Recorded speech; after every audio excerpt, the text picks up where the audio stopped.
Hello बच्चों, स्वागत है आपका ओमेगा ऑनलाइन पे। और आज आपका टेस्ट हुआ है विजय माइनर टेस्ट 13। आज हम इसके क्वेश्चन डिस्कस करेंगे केमिस्ट्री के जो आपके टेस्ट पेपर में आए हुए हैं। तो शुरू करते हैं क्वेश्चन नंबर 51 से। कह रहा system in which there is no exchange of matter, there is no exchange of matter और वर्क और एनर्जी। वर्क ऐसा सिस्टम जिसमें न तो मैटर का एक्सचेंज हो न तो एनर्जी का एक्सचेंज हो, न तो मैटर का एक्सचेंज हो न तो एनर्जी का एक्सचेंज हो। किससे? सराउंडिंग से। तो थर्मोडायनेमिक्स में तीन तरह के सिस्टम होते हैं, close system, open system, close system और आइसोलेटेड सिस्टम। ठीक है, तो ओपन सिस्टम में क्या होता है?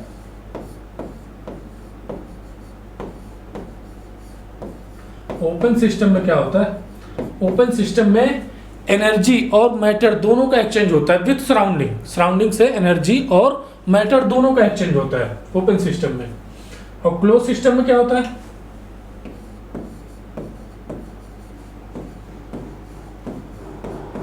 क्लोज सिस्टम में न तो एनर्जी का क्लोज सिस्टम में क्या होता है? एनर्जी का एक्सचेंज होता है लेकिन मैटर का एक्सचेंज नहीं होता है। ठीक है, एनर्जी का एक्सचेंज होगा लेकिन मैटर का एक्सचेंज नहीं होगा। और तीसरा क्या? आइसोलेटेड सिस्टम है। आइसोलेटेड सिस्टम में न तो एनर्जी का एक्सचेंज होगा न तो मैटर का एक्सचेंज होगा। ठीक है, पहला क्या है? ओपन सिस्टम में एनर्जी और मैटर दोनों का एक्सचेंज होता है विद द सराउंडिंग। और क्लोज सिस्टम में क्या होता है? क्लोज सिस्टम में सिर्फ एनर्जी का एक्सचेंज होता है, मैटर का एक्सचेंज नहीं होता विद सराउंडिंग। और आइसोलेटेड सिस्टम में क्या होता है? न तो एनर्जी का एक्सचेंज होता है और न ही मैटर का एक्सचेंज होता है। किससे? विद सराउंडिंग से। तो देखो क्या लिखा है इसमें, system which there is no exchange of matter work या एनर्जी फ्रॉम सराउंडिंग। तो कौन सा हो जाएगा? Isolated system. ठीक है, हमने क्या बोला? आइसोलेटेड सिस्टम में न तो एनर्जी का एक्सचेंज होता है न तो मैटर का। तो कौन सा सिस्टम है? Isolated system. 51 का कौन सा हो जाएगा? Option number 3। देखते हैं question number 52। Amount of heat evolved when 0.50 mole of HCl mixed with 0.30 mole of NaOH। ये क्या है? स्ट्रॉन्ग एसिड है और ये स्ट्रॉन्ग बेस है।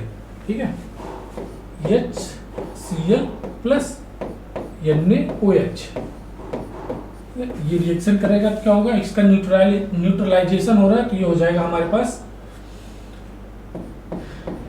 NaCl plus H2O। ये कौन सी रिएक्शन है? Neutralization reaction. इसमें अगर हम स्ट्रॉन्ग एसिड और स्ट्रॉन्ग बेस का न्यूट्रलाइजेशन करते हैं तो जो एनर्जी निकलती है हमारे पास, एनर्जी वो होती है 13.7 किलो कैलोरी। ठीक है, अगर इसका 1 मोल और इसका 1 मोल या इसका 1 ग्राम इक्विवेलेंट, इसका 1 ग्राम इक्विवेलेंट एसिड और 1 ग्राम इक्विवेलेंट बेस को लेते हैं, न्यूट्रलाइज करते हैं तो हमारा जो हीट निकलता है वो 13.7 किलो कैलोरी होता है। और जूल में ये क्या हो जाएगा? जूल में 4.2 से मल्टीप्लाई कर दो। 4.2 से मल्टीप्लाई करेंगे तो ये क्या हमारा आ जाएगा? जूल में 57.5 किलो जूल आ जाएगा, ये एनर्जी निकलेगी। ठीक है, क्यों जूल बनाया हमने? क्योंकि यहाँ पे देखो आंसर सारे जूल में दिए गए। ठीक है, जब इसका 1 ग्राम इक्विवेलेंट और इसका 1 ग्राम इक्विवेलेंट लेते हैं तो एनर्जी हमारी कितनी निकलती है? 57.5 किलो जूल। अब क्या कह रहा है हमारे पास? कितना है ये? 0.3 मोल है। ठीक है, 0.3 मोल और ये कितना है? 0.5 मोल है। ठीक है, तो हम क्या करो, इसको ग्राम इक्विवेलेंट में बदल लो या तो ऐसे ही रह दो। ग्राम इक्विवेलेंट इसका निकालेंगे, कितना आ जाएगा? ग्राम इक्विवेलेंट क्या होता है? Mole into n factor, mole into valency factor. ये होता है ग्राम इक्विवेलेंट निकालने का तरीका, मोल इंटू वैलेंसी फैक्टर।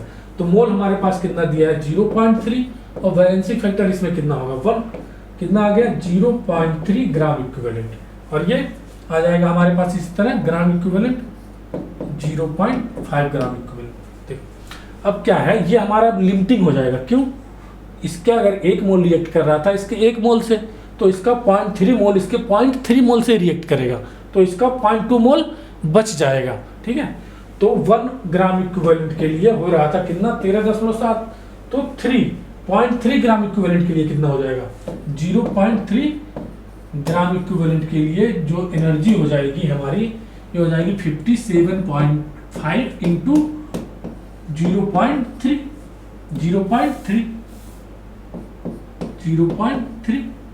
ठीक है, किलो जूल। और मल्टीप्लाई करो, देखो ये हो जाएगा 3 पच्चे 15, 3 सत्ते 21 22, 3 पच्चे 15 2 70, 2 अंक के बाद 10 17.25 किलो जूल। ये हमारा आंसर हो जाएगा। 1 मोल के लिए इतना, तो 0.3 मोल के लिए 17.25 किलो जूल। देखो 17.13 किलो जूल, ये भी अप्रॉक्स में हो सकता है। तो हमारा आंसर कौन सा आ गया, 52 का ऑप्शन नंबर 4। देख लो एक बार इसको।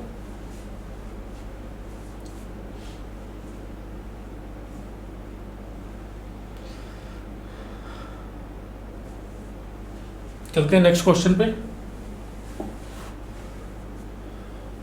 इसमें मैच करना है, ठीक है, स्टेट फंक्शन। पहले देखो स्टेट फंक्शन, स्टेट फंक्शन है डेल्टा एच है, delta H equal to Q, delta Q intensive property. State function क्या होते हैं, स्टेट फंक्शन सिर्फ इनिशियल एंड फाइनल पोजीशन पे ही डिपेंड करते हैं। सिस्टम की इनिशियल एंड फाइनल स्टेट क्या है उस पर डिपेंड करते हैं। जैसे हमारे पास स्टेट फंक्शन में कौन सा हो जाएगा, डेल्टा एच हो जाएंगे, स्टेट फंक्शन डेल्टा जी हो जाएगा, डेल्टा एच हो जाएगा, डेल्टा एस ETC, ठीक है। स्टेट, ये सब स्टेट फंक्शन होते हैं। स्टेट फंक्शन इनिशियल और फाइनल स्टेट पे डिपेंड करते हैं। स्टेट फंक्शन देखो कौन सा है, एट कांस्टेंट एंट्रोपी। जैसे देखो डेल्टा एस भी है ना इसमें, डेल्टा एस एंट्रोपी, ये क्या हो जाएगा हमारा स्टेट फंक्शन। डेल्टा एच भी हो जाएगा, डेल्टा जी भी हो जाएगा, delta H, delta S ETC, ये क्या है स्टेट फंक्शन है। स्टेट फंक्शन क्या होते हैं, सिर्फ सिस्टम के इनिशियल एंड फाइनल कंडीशन कैसी है उस पर डिपेंड करते हैं। और delta H equal to Q, delta H equal to Q, ये होता है हीट एट कांस्टेंट प्रेशर। इसको हम डिराइव कैसे करते हैं, डिराइव करते हैं delta U equal to Q plus W से, और delta H equal to delta U plus P delta V से। यहाँ से इसको हम डिराइव करते हैं। तो हमारा ये जो आता है वो हीट एट कांस्टेंट प्रेशर आता है, ठीक है। यहाँ से हम इस डिराइव करते हैं इसको, heat at constant pressure. Delta H क्या है, हीट एट कांस्टेंट प्रेशर, ये हो जाएगा। और डेल्टा U क्या है, डेल्टा U जो होता है, delta U equal to, delta U होता है heat at constant volume. Delta U equal to Q जो है ये होता है हीट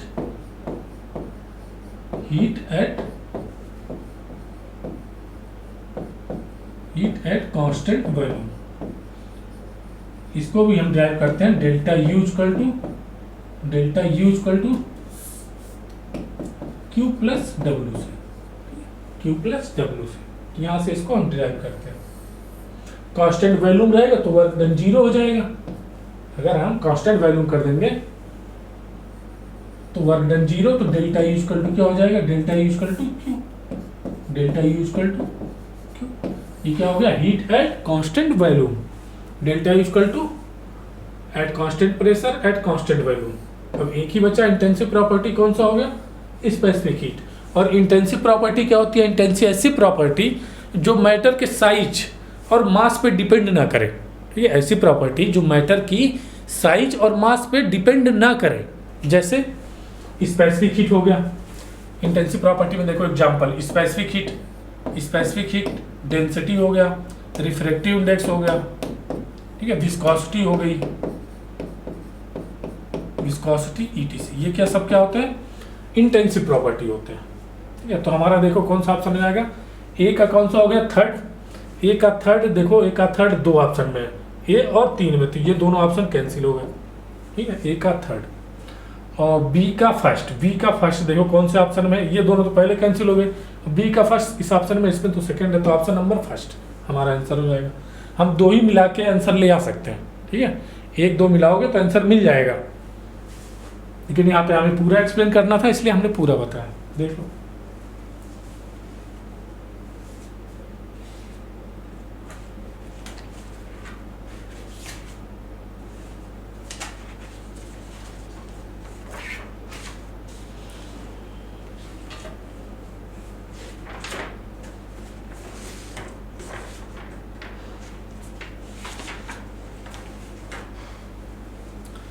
देखते हैं नेक्स्ट क्वेश्चन 54 नंबर। इसमें ये अभी मैचिंग वाले क्वेश्चन है, तो इसमें मैच करना exothermic process delta H equal to क्या होता है negative, delta H equal to negative, तो delta H equal to negative. अब थर्ड, ठीक है, अब यहीं पे एक को मिला के हम चेक कर लेते हैं सही है कि नहीं सही है। ए का थर्ड देखो, सिर्फ एक ही ऑप्शन में, एक ही मैच करने से हमारा आंसर मिल गया, ठीक है, एक ही मैच करने से आंसर मिल गया। क्यों, ए का थर्ड सिर्फ एक ही में है, तो ऑप्शन नंबर 4 हो जाएगा। स्पॉन्टेनियस प्रोसेस देखो, स्पॉन्टेनियस प्रोसेस में अब हम इसको एक्सप्लेन कर रहे हैं पूरा, ठीक है, पूरा। एक्जोथर्मिक का डेल्टा एच निगेटिव हुआ, स्पॉन्टेनियस के लिए डेल्टा जी क्या होना चाहिए, निगेटिव होना चाहिए। स्पॉन्टेनियस तभी होगा जब डेल्टा जी निगेटिव होगा। देखो डेल्टा जी निगेटिव किसमें, spontaneous delta G negative. B का चौथा हो गया साइक्लिक प्रोसेस में क्या होता है,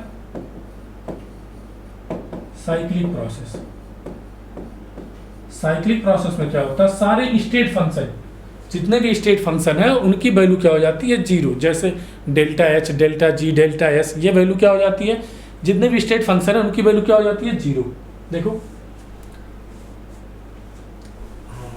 साइक्लिक प्रोसेस में क्या होता है, डेल्टा एच जीरो हो गया, डेल्टा एस जीरो हो गया, डेल्टा यू जीरो हो गया, delta you zero, delta P zero हो गया, ठीक है। तो ये क्या हो जाएगा हमारा साइक्लिक प्रोसेस में, सी का कौन सा हो जाएगा, पहला, देखो सी का पहला। और डी इक्विलिब्रियम में delta G equal to zero, equilibrium में डेल्टा जी इक्वल टू क्या होता है, जीरो। ए का तीसरा, बी का चौथा, और साइक्लिक प्रोसेस पहला, इक्विलिब्रियम दूसरा, तो ऑप्शन नंबर 4 सही। देख लो,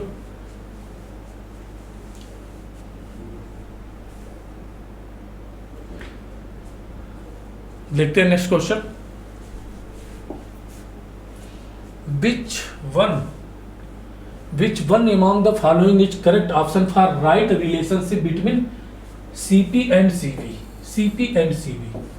CP minus CV equal to NR, ये होता है Mayer formula,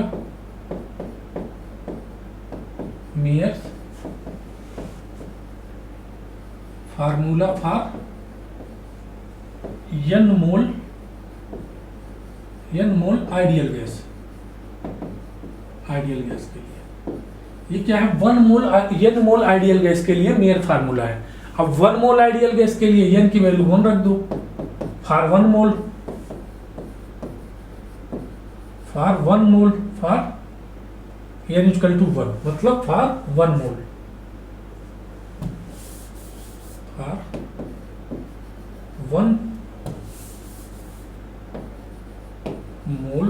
of ideal gas, for 1 mole of ideal gas के लिए Cp n इक्वल टू क्या हो जाएगा, 1 Cp minus CV equal to R। ये मेयर फार्मूला है for 1 mole of ideal gas, Cp minus CV equal to R, option number first. देख लो एक बार,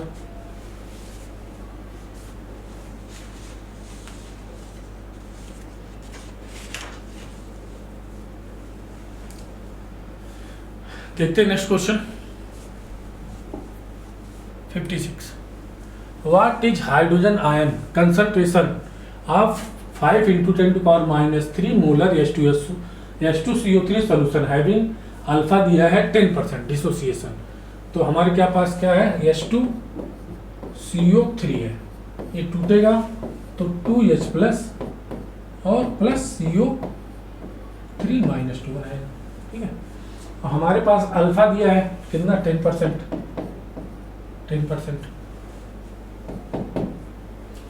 और 2H प्लस, देखो ये कितना 5 into 10 to power minus 3 molar है, तो टूटेगा 2 into 10 to power 2 into 5 into 10 to power minus 3 molar बनाएगा। और ये इसका क्या, ये क्या बनेगा 5 इंटू 10 टू पावर माइनस 3। तो इसका H प्लस का कंसंट्रेशन हमारे पास कितना आ गया, H प्लस का कंसंट्रेशन देखो 2 5 6 10 इंटू 10 टू पावर माइनस 3, ठीक है, H प्लस का कंसंट्रेशन। और ये हो जाएगा H plus 10 to power minus 2। ये हमारे पास क्या आ गया, H प्लस का कंसंट्रेशन। यही तो हमसे पूछा है, what is concentration of H plus. अच्छा, H प्लस का कंसंट्रेशन, H प्लस जो होता है C अल्फा, H प्लस क्या होता है C अल्फा, H प्लस क्या होता है C अल्फा।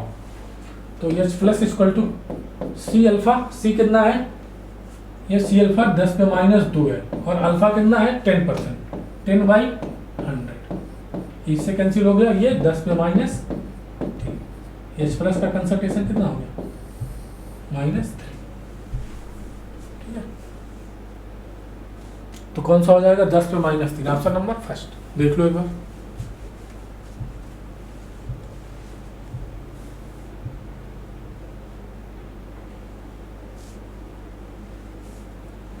ये क्या है, वीक एसिड है ना, इसलिए हम H plus equal to C alpha लगा रहे हैं। स्ट्रॉन्ग होता तो H प्लस इसी के बराबर हो जाता। देखते हैं नेक्स्ट क्वेश्चन 57। इफ हमारे पास क्या है 100 ml PH3 and 400 ml PH3 is mix, what will be the pH of mixture. जैसे हमारे पास क्वेश्चन में कह रहा है pH कितना, pH मतलब हाइड्रोजन आयन कंसंट्रेशन हो जाएगा यहाँ पे 10 पे माइनस 3, pH 3 है तो हाइड्रोजन कंसंट्रेशन 10 पे माइनस 3, और वैल्यूम कितना 100 ml। 100 ml एक बर्तन में ये रखा हुआ है और एक में क्या रखा हुआ है, pH 3 है तो हाइड्रोजन आयन कंसंट्रेशन 10 पे माइनस 3, ये क्या हाइड्रोजन आयन कंसंट्रेशन है, और कितना है 400 ml है, वैल्यूम कितना 400 ml। अब इन दोनों को क्या कर रहे हैं, मिला रहे हैं, इन दोनों को मिला रहे हैं, और वैल्यूम हमारा कितना हो जाएगा 500 ml हो जाएगा, वैल्यूम 500 ml। अब इसका ये तो देखो ये कंसंट्रेशन ही है, मोलर, ये मोलरिटी है, कंसंट्रेशन ही है। तो ये जो मिक्सचर बना इन दोनों को मिलाने के बाद इसका मोलरिटी कितनी होगी, इसकी जो मोलरिटी होगी वही हमें H प्लस को बताएगा, ठीक है। यहाँ से जो मिक्सचर की मोलरिटी निकालेंगे, यहाँ से H प्लस इतना था, H प्लस इतना था, तो यहाँ से जो मोलरिटी आएगी वो H प्लस कितना आएगा। देखो तो यहाँ फार्मूला लगा रहे हैं, यम मिक्सचर इक्वल टू क्या हो जाएगा, M1 V1 plus M2 V2 by V final V1 plus V2, ठीक है। तो M1 कितना 10 पे माइनस 3, और V1 कितना 100, M2 कितना 10 टू पावर माइनस 3 और 400 डिवाइडेड बाई 500, टोटल वैल्यू कितना आया 500। ये कितना हो जाएगा 0.1 प्लस 0.4, ये हो जाएगा 500, ये हो जाएगा 0.5 बाई 500, ये 5 बाई 5000, ये कितना आ जाएगा हमारे पास 10 पे माइनस 3। ये आ जाएगा हमारे पास H मिक्सचर, यह मिक्सचर या हाइड्रोजन आयन कंसंट्रेशन। जब ये हमारे पास हाइड्रोजन आयन कंसंट्रेशन आ गई किसका, मिक्सचर का, ये कितना आ गया हमारे पास 10 पे माइनस 3। तो pH कितना हो जाएगा, pH ही निकालना है ना हमें, pH व्हाट इज pH निकालना है, तो minus log H plus, minus log H plus, तो हो जाएगा माइनस लॉग H प्लस की वैल्यू 10 पे माइनस 3, ये हो जाएगा प्लस 3 लॉग 10, और लॉग 10 की वैल्यू कितनी होती है, लॉग 10 की वैल्यू होती है 1, ठीक है। तो यहाँ लॉग 10 की वैल्यू 1 रखेंगे तो हमारे पास pH क्या आ जाएगा, यहाँ से pH आ जाएगा हमारे पास 3, ठीक है। देख लो इसको एक बार, pH क्या आ जाएगा 3, देखो 3, ऑप्शन नंबर सेकंड। देख लो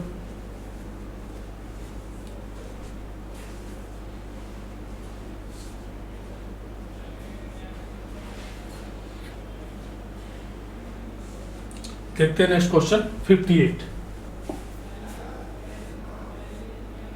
pKb for NH4OH at certain temperature इतना the pH of basic buffer containing equimolar concentration of NH4OH and NH4Cl। हमारे पास क्या है, NH4OH है प्लस NH4Cl है। ये क्या है, वीक बेस है, और ये क्या है, इट्स मतलब इसी का, it's salt with strong acid. ठीक है, वीक बेस है और ये इसी वीक बेस का सॉल्ट है विथ स्ट्रॉन्ग एसिड के साथ में। तो ये कैसा बफर बनाएंगे, बेसिक बफर,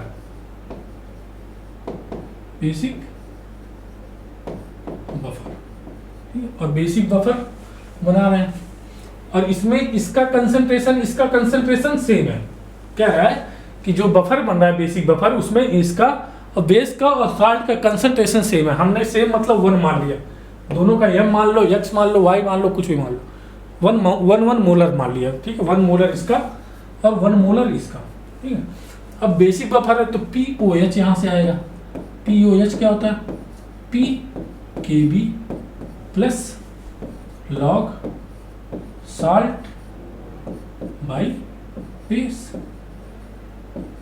ये होता है POH, pKb plus log salt by base. pKb कितना हमारा है, देखो वहां पे दिया 4.74 प्लस लॉग सॉल्ट 1 मोलर, ये भी 1 मोलर, कितना हो जाएगा, लॉग 1, ये कितना हो जाएगा, देखो 4.74 प्लस लॉग 1, और लॉग 1 की वैल्यू क्या होती है, लॉग 1 की वैल्यू होती है 0, लॉग 1 की वैल्यू 0। ठीक, तो यहां से हमारा क्या आ जाएगा, 4.74, ये हमारे पास क्या आ गया, POH आ गया। ठीक है, POH आ गया, और हमसे पूछा क्या है, pH, तो हमें पता है pH plus POH equal to क्या होता है, 14, तो pH इक्वल टू क्या हो जाएगा, 14, POH तो हमें पता है 4.74, यहां से क्या आ जाएगा हमारा 9.26, ठीक है, pH आ जाएगा। 14 में से 4.74 घटाओगे तो 9.26 आंसर, ये हमारे पास आ गया आंसर pH। कौन सा, 9.26, ऑप्शन नंबर 4। देख लो, इसको नोट कर लो या तो इसका स्क्रीनशॉट ले लो।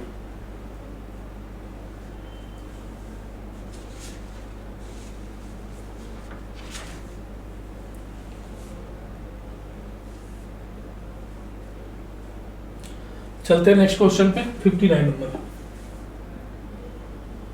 विच can act as buffer solution, buffer की तरह कौन एक्ट करेगा। पहले देखो, बफर एक तो होता है न्यूट्रल बफर। न्यूट्रल बफर में दोनों वीक होते हैं, वीक एसिड लेते हैं और वीक बेस लेते हैं। ठीक है, वो साल्ट हाइड्रोलिसिस की तरह हो जाता है, जो वीक एसिड वीक बेस का साल्ट होता है उसकी तरह हो जाता है। और एक होता है बेसिक एसिडिक बफर। सबसे पहले देखो एसिडिक बफर, एसिडिक बफर में क्या होता है, वीक एसिड होता है, weak acid plus it's salt with strong base. ये क्या होता है, weak acid plus it's salt with strong base. और एक बेसिक बफर में क्या होता है, बेसिक बफर में weak base plus it's salt with strong acid. अब हम इससे चेक करते हैं। ये देखो क्या है, वीक बेस है और ये स्ट्रॉन्ग बेस है। हमें बफर के होने के लिए क्या चाहिए, वीक बेस चाहिए और इसी का साल्ट चाहिए विथ स्ट्रॉन्ग एसिड के साथ में। ये तो दोनों, ये वीक बेस है, ये स्ट्रॉन्ग बेस है, तो ये नहीं होगा। अब इसको देखो, ये वीक एसिड है और ये वीक एसिड तो है, चलो ठीक है, ये फार्मिक एसिड वीक एसिड है, ठीक है, लेकिन ये इसका सॉल्ट नहीं है, ये तो एसिडिक एसिड का सॉल्ट है। ठीक है, हमने क्या बोला, एसिडिक बफर में इट्स सॉल्ट, मतलब जो ये वीक एसिड हो, ये जो साल्ट बने उसी का साल्ट बने। कैसे? स्ट्रॉन्ग बेस के साथ। लेकिन ये फॉर्मिक एसिड है और ये एसिटिक एसिड का सॉल्ट है, तो ये भी नहीं बनाएगा। ठीक है, अब थर्ड ऑप्शन चेक कर लेते हैं। थर्ड ऑप्शन में क्या कह रहा है? NaCN है, NaCN। ठीक है, ये क्या कर रहा है? रिएक्शन कर रहा है किससे? HCl से। तो यहाँ पे हमारे पास देखो क्या बनेगा? HCN बनेगा प्लस NaCl बनेगा। हमें देखो यहाँ पे क्या दिख रहा है? ये वीक एसिड है, वीक एसिड है, और ये इसी का, ये जो है ये इसी का साल्ट है, ये इसी का साल्ट है विथ स्ट्रॉन्ग बेस। ये HCl का साल्ट है विथ स्ट्रॉन्ग बेस। अगर हम देखें हमारे सोल्यूशन में, अगर ये बच जाए और ये बच जाए, तो ये क्या बना लेंगे? एक एसिडिक बफर बना लेंगे। क्यों? क्योंकि ये वीक एसिड है और ये इसी का सॉल्ट है विथ स्ट्रॉन्ग बेस। देखो ये कितना है? NaCN 40 ml और 0.1 मोलर। ठीक है, 1 मोलर। और HCl कितना है? 20 ml और ये 0.1 मोलर। अब देखो इसके ग्राम इक्विवेलेंट कितने आ जाएंगे? 2 ग्राम इक्विवेलेंट। ग्राम इक्विवेलेंट निकालने का तरीका M/V वैलेंसी फैक्टर F। इसके ग्राम इक्विवेलेंट कितने आ जाएंगे? 4 ग्राम इक्विवेलेंट। ठीक है, तो जब इसका 1 मोल रिएक्ट कर रहा था, इसका 1 मोल बना, 1 मोल बना, और जब इसके देखो इसका 2 मोल है, ये क्या हो जाएगा? हमारे पास लिमिटिंग रिएजेंट हो जाएगा। इसके 2 ग्राम इक्विवेलेंट है तो इसके 2 ही ग्राम इक्विवेलेंट से रिएक्शन करेंगे, 2 ग्राम इक्विवेलेंट इसके लेफ्ट बच जाएंगे। 2 ग्राम इक्विवेलेंट क्या होंगे? इसके लेफ्ट होंगे। लेफ्ट मतलब बच जाएंगे, रिमेन।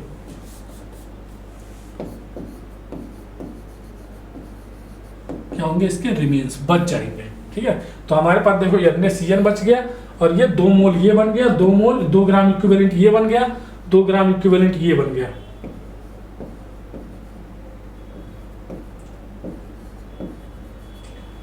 ठीक है, देखो अब हमारे पास सोल्यूशन में क्या क्या बचा? ये तो पूरा खत्म हो गया। क्यों? क्योंकि ये तो लिमिटिंग रिएजेंट है। हमारे पास ये बचा और ये बचा और ये बचा सोल्यूशन में। ठीक है, तो ये और ये दोनों मिलके क्या बना लेंगे? एसिडिक बफर बना लेंगे। क्यों? क्योंकि ये वीक एसिड है, 2 ग्राम इक्विवेलेंट है, और ये NaCN इसी का सॉल्ट है विथ स्ट्रॉन्ग बेस, ये भी 2 ग्राम इक्विवेलेंट बचा है। तो ये दोनों मिलके एसिडिक बफर बनाएंगे, एसिडिक बफर। तो हमसे पूछा एक्ट एज बफर, तो ऑप्शन नंबर 3 है जो एसिडिक बफर की तरह एक्ट करेगा, मतलब बफर बनाएगा। अच्छा क्वेश्चन है, देख लो एक बार।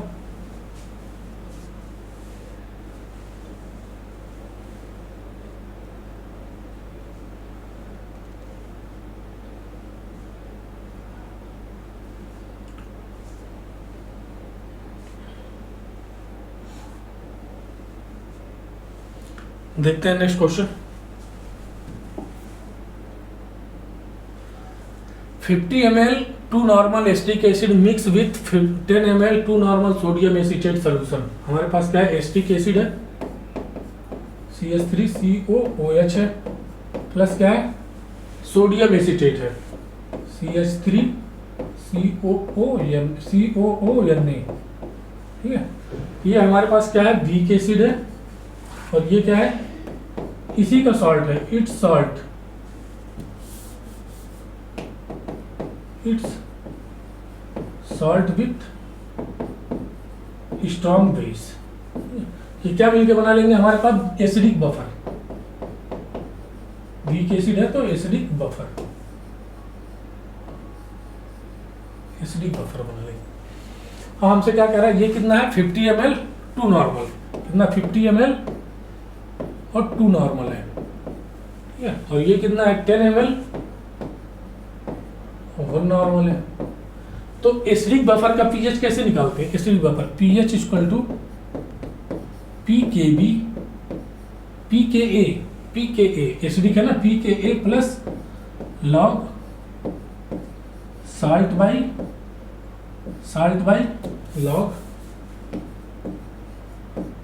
By acid. और हमें क्या चाहिए? PKA तो हमें पता है। ठीक है, PKA हमें पता है, हमें साल्ट का कंसंट्रेशन चाहिए और एसिड का कंसंट्रेशन। ये कितना हो जाएगा? 100 कितना हो जाएगा? 100 ग्राम इक्विवेलेंट हो जाएगा ये। ग्राम इक्विवेलेंट कितना हो जाएगा 100, 2 इंटू 10, और ये कितना हो जाएगा 10 ग्राम इक्विवेलेंट। ग्राम इक्विवेलेंट निकालेंगे, ग्राम इक्विवेलेंट कैसे निकालते हैं, एन इंटू वी हो जाएगा, एन इंटू वी हो जाएगा, ये हो जाएगा 10। अब यहाँ पे रख दो। पी के ए कितना है, पी के ए देखो 10 पे -5, 10 पे -5 पी के ए प्लस लॉग सॉल्ट, सॉल्ट 10, ठीक है, सॉल्ट और एसिड 100, ये हमारे पास क्या हो जाएगा 10 पे -5 के ए, हमें पास ये के ए है, पी के कितना हो जाएगा, के ए हमारे पास 10 पे -5 है, तो पी के ए कितना हो जाएगा, पी एच हमारे पास क्या दिया है के ए, ठीक है, के ए 10 पे -5, तो पी के ए निकालेंगे, पी के ए माइनस लॉग के ए, ठीक है, के की वैल्यू यहाँ रखेंगे, पी के हमारे पास कितना आ जाएगा 5, तो यहाँ पे हम पी के की वैल्यू क्या रख देंगे 5, ठीक है, और ये कितना हो जाएगा देखो, इसको सॉल्व करते हैं आगे, 10 ये हो जाएगा 5, और ये प्लस लॉग 10 पे -8, ठीक है, ये हो जाएगा हमारे पास 5 -1 लॉग 10, लॉग 10 की वैल्यू 1, 5 -1 कितना हो जाएगा 4, पीएच कितना आ गया हमारे पास 4, ठीक है, पीएच कितना आ गया 4, ऑप्शन नंबर फर्स्ट। देख लो इसको एक बार ध्यान से, स्क्रीनशॉट भी ले सकते हो आगे देखने के लिए।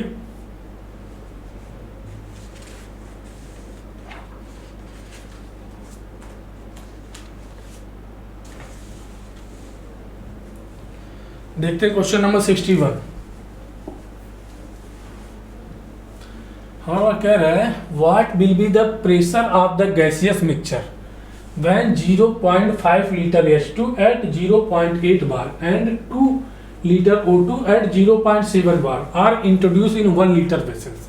देखो हमारे पास क्या है, पहले वेसल्स में क्या है 0.5 लीटर क्या है H2 है, और प्रेशर इसका कितना है 0.8 बार है, 8 बार है, ठीक है बार, और दूसरे में क्या है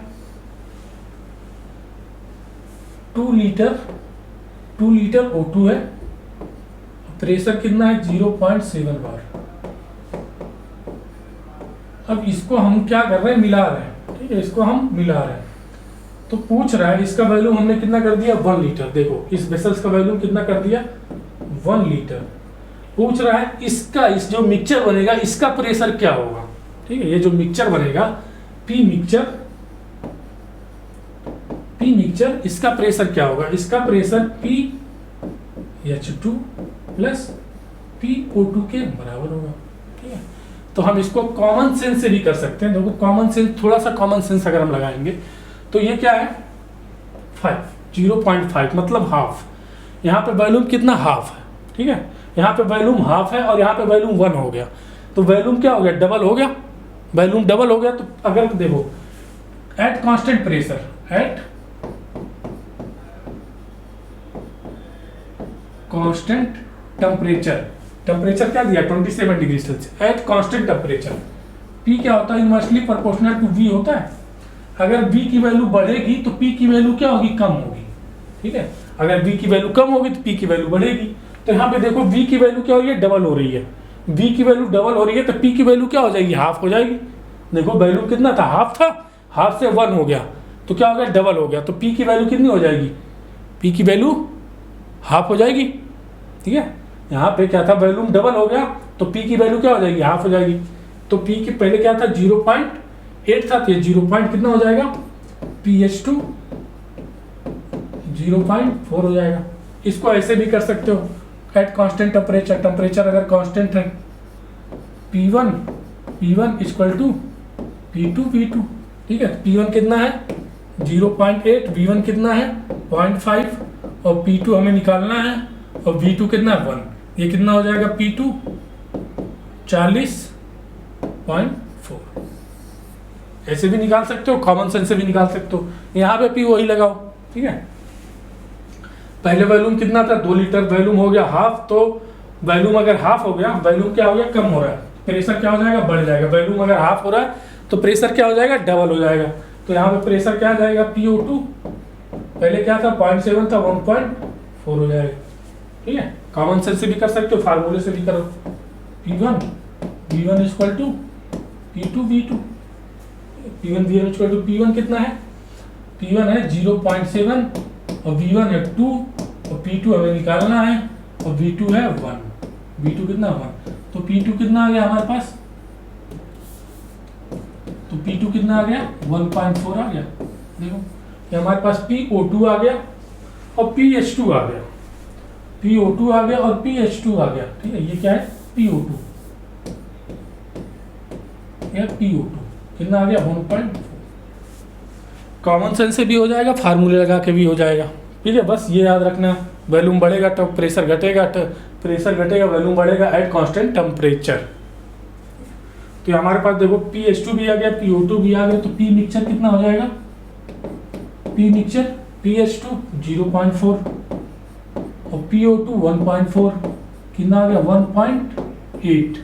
ये क्या आ गया बार, ये आ गया बार लीटर। ठीक है, बार लीटर में आ जाएगा ये, बार लीटर। ठीक है, इसको हमें पूछा कितना है, बार लीटर। हाँ बार में ही पूछा, प्रेशर बार में होगा। ठीक है, बार में ही पूछा है, बार में ही पूछा है, तो कितना हो जाएगा 1.8 बार। देख लो, अच्छा क्वेश्चन है स्टेट ऑफ मैटर का।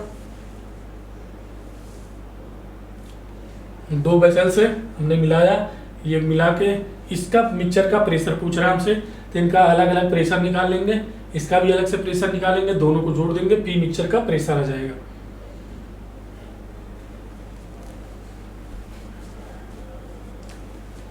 देखते हैं question number 62। Coordination number and oxidation number of the central metal ion in the complex क्या है, Pt एथाइलिन डायमीन 2 है प्लस 2 है। एथाइलिन डायमीन क्या होता है, CH2 NH2 और ये NH2। इसके पास क्या होते हैं, लोन पेयर होते हैं। ये हमारे पास क्या है, एथाइलिन डायमीन है, एथाइलिन डायमीन, एथाइलिन डायमीन। कैसा लिगेंड है, ये बाइडेंटेड लिगेंड है।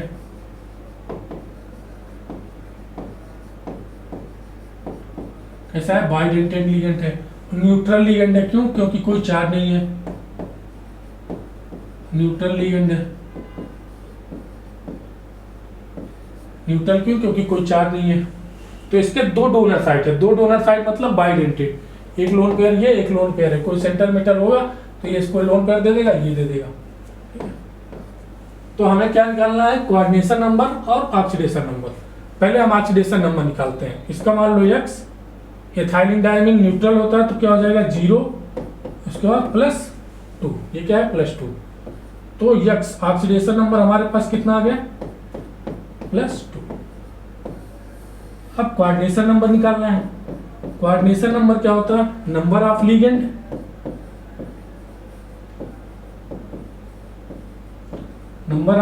Into density.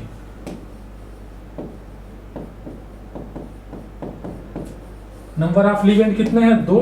देखो एथाइलिन डायमीन 2 और इसकी डेंसिटी कितनी है, बाइडेंटेड है तो 2, कितना हो गया 4। Oxidation number +2, coordination number 4। पहले क्या, coordination number 4, oxidation number +2, option number 4। देख लो कैसे निकालते हैं।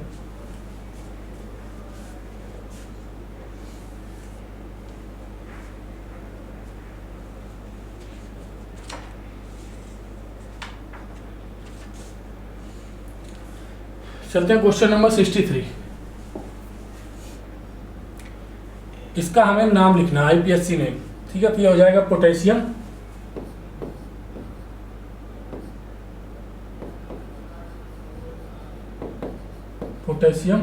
इसका ऑक्सीडेशन नंबर निकालोगे कितना आएगा, +3। ठीक है, ऑक्सीडेशन नंबर निकालोगे +3। पोटेशियम हेक्सासाइनो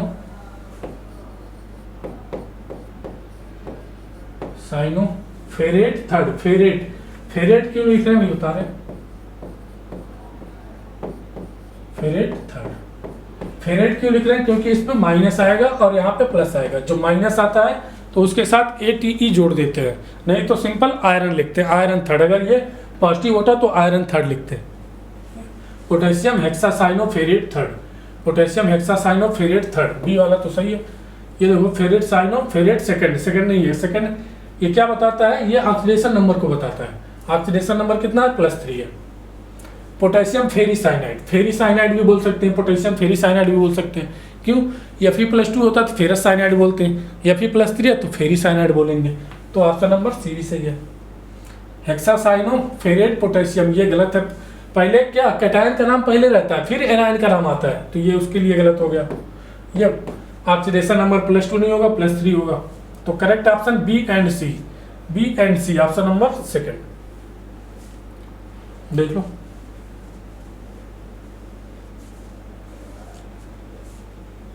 सिंपल क्वेश्चन है, IPSC नेम लिखना।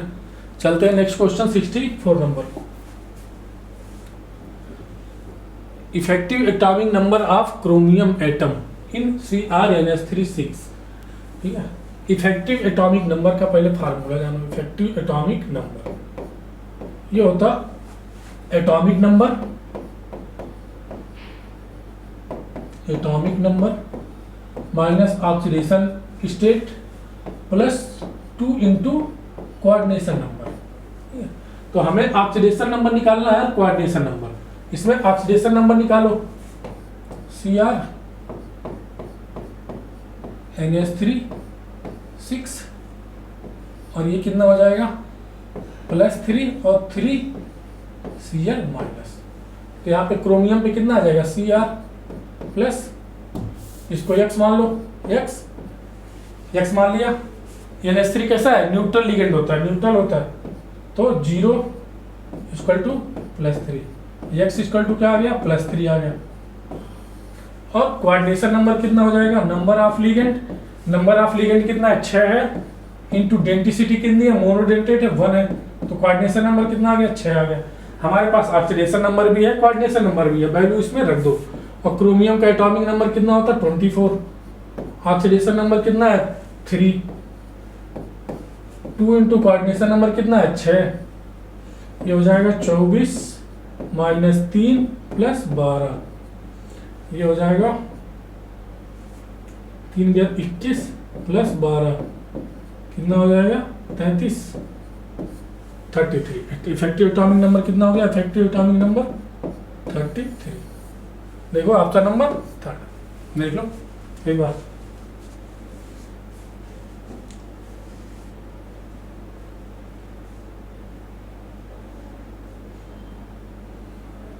देखते हैं नेक्स्ट क्वेश्चन 65। सेप, इसका सेप बताना हमें, ठीक है। तो CuNH3 4 है, तो इसका पहले ऑक्सीडेशन नंबर निकालो। CuNH3 4, और इसको तोड़ेंगे तो ये हो जाएगा -2, ये +2 और ये SO4 -2।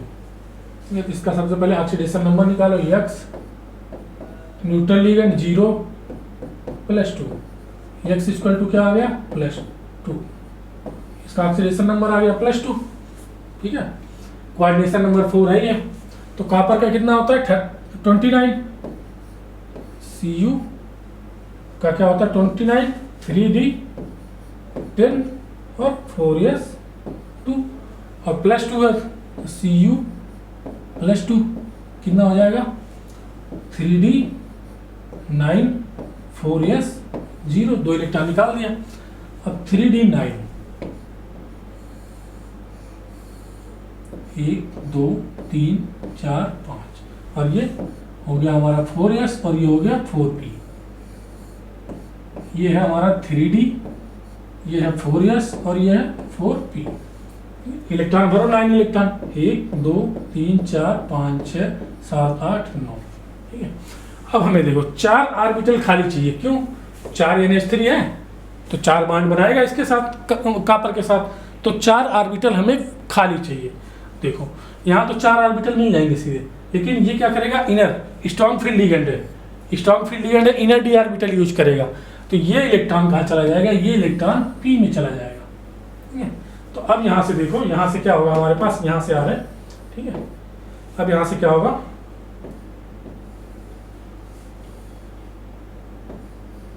एक दो तीन चार पाँच, थोड़ा छोटा बना देते हैं, ठीक है, थोड़ा सा छोटा, यहाँ से यहाँ, और ये 1 2 3 5 हो गया, ये 4s हो गया, और ये 4p हो गया। ये तो पूरे भरे हुए हैं, ठीक है, ये तो पूरे भरे हुए हैं। और यहाँ का जो एक अनपेड इलेक्ट्रॉन था वो चला गया p में, ये मतलब यहाँ पे आ गया। अब हमें कितने चाहिए, 4 खाली ऑर्बिटल चाहिए, 4, ठीक है। ये हो गया 1 2 और ये 3 और ये 4। यहाँ हो जाएगा d, ये एक s और 2 p, dsp2। ये इसका हाइब्रिडाइजेशन आ जाएगा dsp2, ठीक है, dsp2। स्ट्रॉन्ग फील्ड है तो इनर डी ऑर्बिटल यूज करेगा, तो यहाँ से एक अनपेड इलेक्ट्रॉन 4p में चला जाएगा, ठीक है। तो अगर sp3 होता है, अगर हम इसको लेते, ये लेते, अगर ये 4 ऑर्बिटल लेते तो क्या होता है, sp3 होता, और शेप कैसी हो जाती, टेट्राहेड्रल हो जाती, टेट्राहेड्रल हो जाती। आप लोगों में से बहुत से लोगों ने यही किया होगा, sp3 लेके उसको टेट्राहेड्रल कर दिया होगा, ठीक है। लेकिन होगा ये, तो यहाँ पे हो जाएगा dsp2, और dsp2 का शेप कैसा होता है, square planar, square planar, square planar. तो हमारा कौन सा ऑप्शन हो जाएगा, स्क्वायर प्लेनर। बहुत से लोगों ने टेट्राहेड्रल लगाया होगा, लेकिन इसका क्या होगा, स्क्वायर प्लेनर होगा।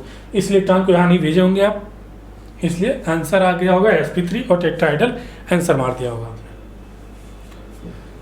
65 का ऑप्शन नंबर फर्स्ट, देख लो इसको एक बार।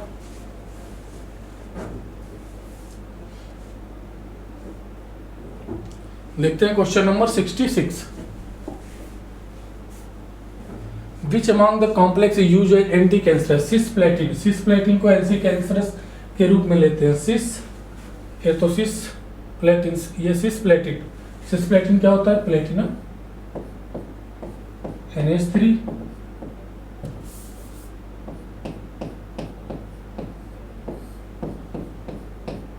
NH3 Cl, ये क्या है, सिस्प्लेटिन, सिस्प्लेटिन कैसा होता है, anti cancerous, cisplatin, option number second. देखते हैं question number 67। Outer electronic configuration of gadolinium, gadolinium किसका है, लेंथेनाइड का है,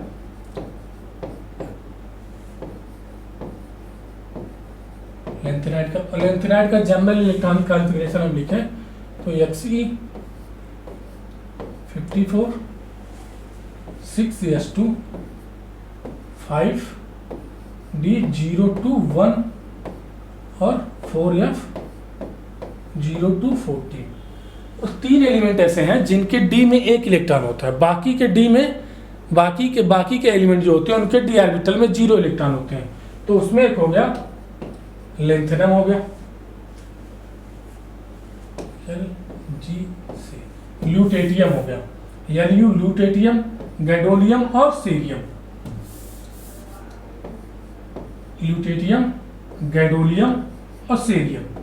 ये 3 एलिमेंट ऐसे हैं जिनके डी ऑर्बिटल में एक इलेक्ट्रॉन होता है, डी ऑर्बिटल में एक इलेक्ट्रॉन होता है, और बाकी जितने भी एलिमेंट हैं उनका डी ऑर्बिटल क्या होता है, खाली होता है, यानी उनके डी ऑर्बिटल में इलेक्ट्रॉन 0 होते हैं, इलेक्ट्रॉन नहीं होते हैं।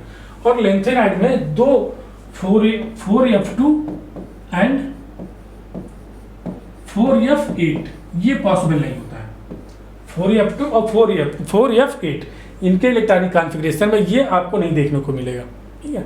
तो 4f2 जहाँ भी आए वो समझ लो गलत है, 4f8 आए वो भी गलत है, ठीक है। तो ये नहीं देखने को मिलेगा। और 3 एलिमेंट ऐसे हैं, ल्यूटेटियम, गैडोलियम और सीरियम, जिनमें D1 होता है, बाकी के D0 होते हैं, ठीक है। तो हमें किसका करना है, गैडोलियम का। गैडोलियम का कितना है, 64 है। यहाँ करो Xe 54 6s2 और गैडोलियम, हमने क्या बताया, गैडोलियम के डी में एक इलेक्ट्रॉन होता है, तो 5d1। अब कितने इलेक्ट्रॉन बचे, जितने बचे उतने ये अपने भर दो, कितने बचेंगे देखो, 54 55 56 57 58 59 60 61 62 63 64 कितने 7 इलेक्ट्रॉन। ठीक है, तो ये हमारा गैडोलियम का इलेक्ट्रॉनिक कॉन्फ़िगरेशन हो जाएगा। देखो 6s2 5d1 7 4f7 option number first देख लो, ऑप्शन नंबर फर्स्ट। बस ये याद रखना कि जो लेंथेनाइड है उसमें 4f2 और 4f8 पॉसिबल नहीं होता है, और ल्यूटेटियम, गैडोलियम और सीरियम के डी ऑर्बिटल में एक इलेक्ट्रॉन होता है, और बाकी जो एलिमेंट है लेंथेनाइड के उनके डी ऑर्बिटल खाली होते हैं, उसमें 0 इलेक्ट्रॉन होते हैं। देखते हैं 68 number, general electronic configuration of lanthanide. अभी हमने पीछे लिखा था Xc 54 6s2 5d 0 to 1 और 4f 0 to 40, ये होता है जनरल इलेक्ट्रॉनिक कॉन्फ़िगरेशन। देखो Xc 4f 14 4f 0 to 14 होगा, 4f 0 to 14 होगा, गलत हो गया, या क्या होगा 0 to 14 होगा, 0 to 14 यस में 1 नहीं होगा, यस में 2 होगा, यस हमेशा भरा होगा। 0 to 14 0 to 1 1 to 1 वो 1 से 2 नहीं, हमेशा 2 होंगे, इसमें हमेशा 2 ही होंगे, तो नन आप दीजिए, ऑप्शन नंबर चौथा। इससे मैच कर लो, कोई मैच कर रहा है तो लगा दो, नहीं तो गलत है। 68 का ऑप्शन नंबर चौथा, नन आप दीजिए, ऑप्शन नंबर चौथा। देखते हैं, 2 बार बता चुके इसको, पीछे भी बताया इस बार, तो चलते हैं 69 number. Element from thorium, thorium 90 से लॉरेंसियम LR, लॉरेंसियम 103, ये किस में आते हैं? एक्टिनाइड में आते हैं, जिसमें 5f ऑर्बिटल फिल किया जाता है। लास्ट में कौन सा फिल होता है? 5f ऑर्बिटल, एक्टिनाइड है। Simple question. देखते हैं क्वेश्चन नंबर 70।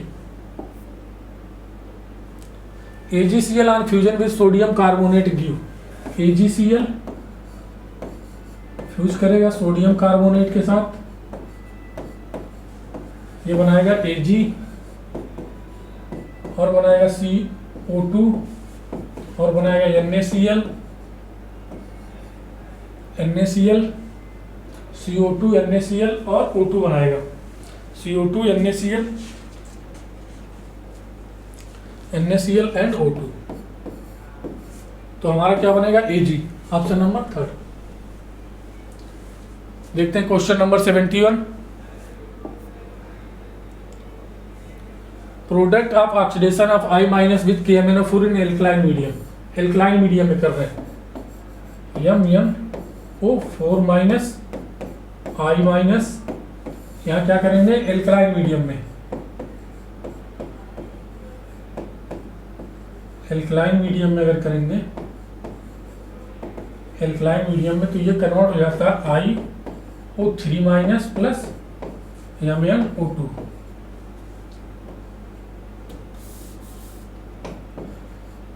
MnO2 में। अब इसी को अगर हम I माइनस की reaction, MnO4 minus plus I minus की रिएक्शन अगर एसिडिक मीडियम में करें, अगर एसिडिक मीडियम में करेंगे, एसिडिक मीडियम में करेंगे तो ये कन्वर्ट हो जाता है आयोडीन में प्लस Mn+2 में। ये होता है आयोडेट आयन, आयोडेट आयन, और ये होता है आयोडीन, ठीक है। तो क्या बन जाएगा हमारे पास? Iodate ion. 71 का पहला, एल्कलाइन में आयोडेट और एसिडिक में आयोडीन। चलते हैं नेक्स्ट क्वेश्चन 72।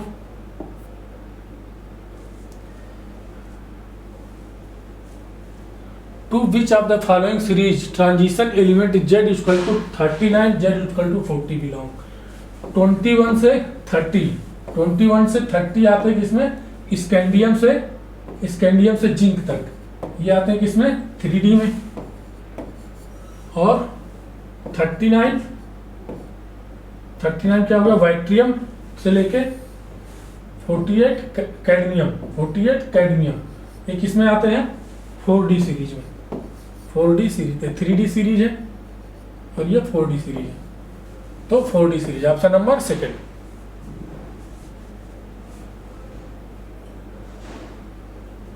चलते हैं क्वेश्चन नंबर 73।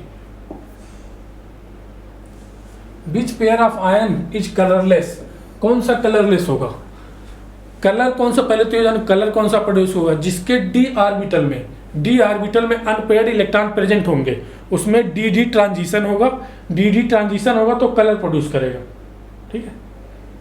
और जिसके डी ऑर्बिटल में अनपेयर्ड इलेक्ट्रॉन नहीं होंगे वो कलर प्रोड्यूस नहीं करेगा, मतलब वो क्या होगा, कलरलेस होगा। तो देखते हैं Mn+3 का, सबसे पहले फर्स्ट ऑप्शन देखते हैं। Mn+3 कितना हो गया, 25, Mn25 + 3 है, 3D 5 4s2 और 3 इलेक्ट्रॉन निकाला, 2 1 3, 3D4 है, तो इसमें क्या आएगा, 3D4 है, 1 2 3 4 अनपेयर्ड इलेक्ट्रॉन बहुत सारे हैं। CO+3 का देखो 27, 3D7 4s2 +3 और 2 1 3 इलेक्ट्रॉन निकाल दिया, यह आ गया 3D6,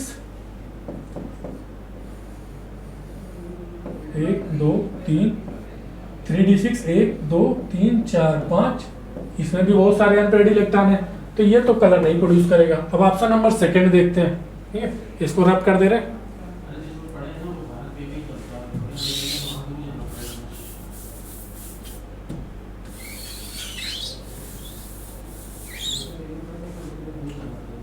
क्या है, Fe+3 26, Fe+3 3D6 4s2, कितने इलेक्ट्रॉन निकालने हैं, 2 1 3 इलेक्ट्रॉन, तो 3D5, 3D5 इसमें तो और बहुत ज़्यादा अनपेयर्ड इलेक्ट्रॉन है, 5 अनपेयर्ड इलेक्ट्रॉन आएंगे, 1 2 3 4 5 अनपेयर्ड इलेक्ट्रॉन आ गए, तो ये भी प्रोड्यूस करेगा, ठीक है, तो ये प्रोड्यूस करेगा तो ये भी प्रोड्यूस करेगा। अब ऑप्शन नंबर थर्ड देखो, Zn+2 20, Zn का कितना होता है, 30, Zn+2 ये हो जाएगा 3D10 और 4s2, 2 इलेक्ट्रॉन निकालोगे तो क्या हो जाएगा, 3D10, 3D10 पूरा भरा हुआ है, अनपेयर्ड इलेक्ट्रॉन है नहीं, तो ये कलर प्रोड्यूस नहीं करेगा। और इसी में देख लो स्कैंडियम का, स्कैंडियम क्या है, +3, 3D1 और 4s2 कितना होता है, 21 होता है, तो 2 1 3 इलेक्ट्रॉन निकाल दो, 3D 0 हो गया, 4s भी 0 हो गया, ठीक है। इसमें तो अनपेयर्ड इलेक्ट्रॉन नहीं है, इसमें तो इलेक्ट्रॉन ही नहीं है, तो कलर कौन नहीं प्रोड्यूस करेगा, थर्ड वाला, क्यों, एक में अनपेयर्ड इलेक्ट्रॉन ही नहीं है, एक में इलेक्ट्रॉन ही नहीं है, तो ऑप्शन नंबर थर्ड, 73 का option number third.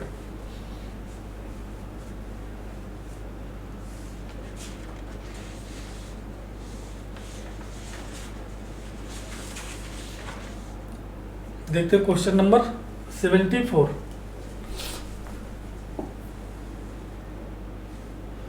When KMnO4 solution added to oxalic acid solution, the decolorization is slow in beginning, मतलब शुरुआत में क्या है, decolorization slow है, but become faster, interstaneous मतलब होता है फास्ट हो गया, after some time, because क्यों, तो KMnO4 की रिएक्शन कराओ,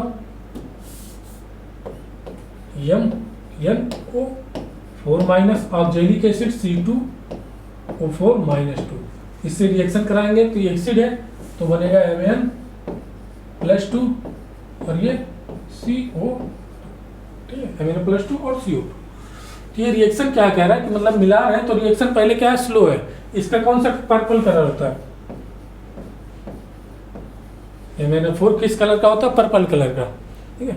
तो शुरू में क्या हो रहा है, डीकलराइजेशन, इसका जो पर्पल कलर है वो धीरे धीरे जा रहा है, ठीक है, डीकलराइज हो रहा है, लेकिन कुछ समय के बाद ये फास्ट हो गया, क्यों, क्योंकि यहाँ पे Mn+2 बन गया, जैसे ये दोनों को मिलाया तो रिएक्शन में जब ये थोड़ा सा बन जाएगा तो ये कैसा काम करता है, act as auto catalyst, Mn+2 act as auto catalyst,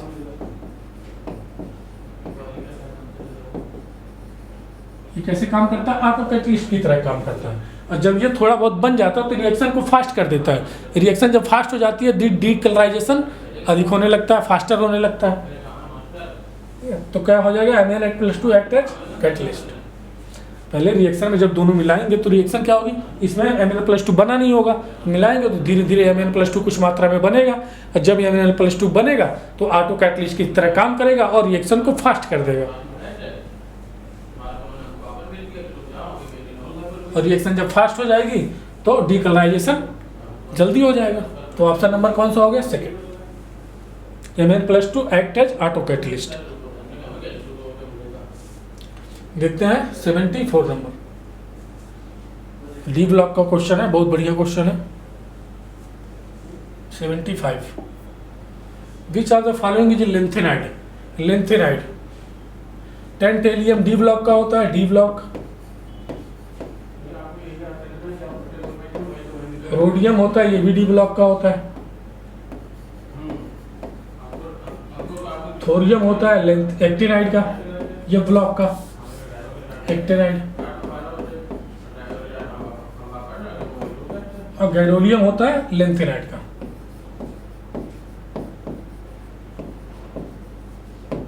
हमें लेंथेनाइड ही पूछा तो ऑप्शन नंबर 4, सिंपल क्वेश्चन। चलते हैं question number 76। The correct option for free expansion of ideal gas under adiabatic condition. Correct option free expansion हो रहा है। Free expansion मतलब pressure क्या है? जीरो है।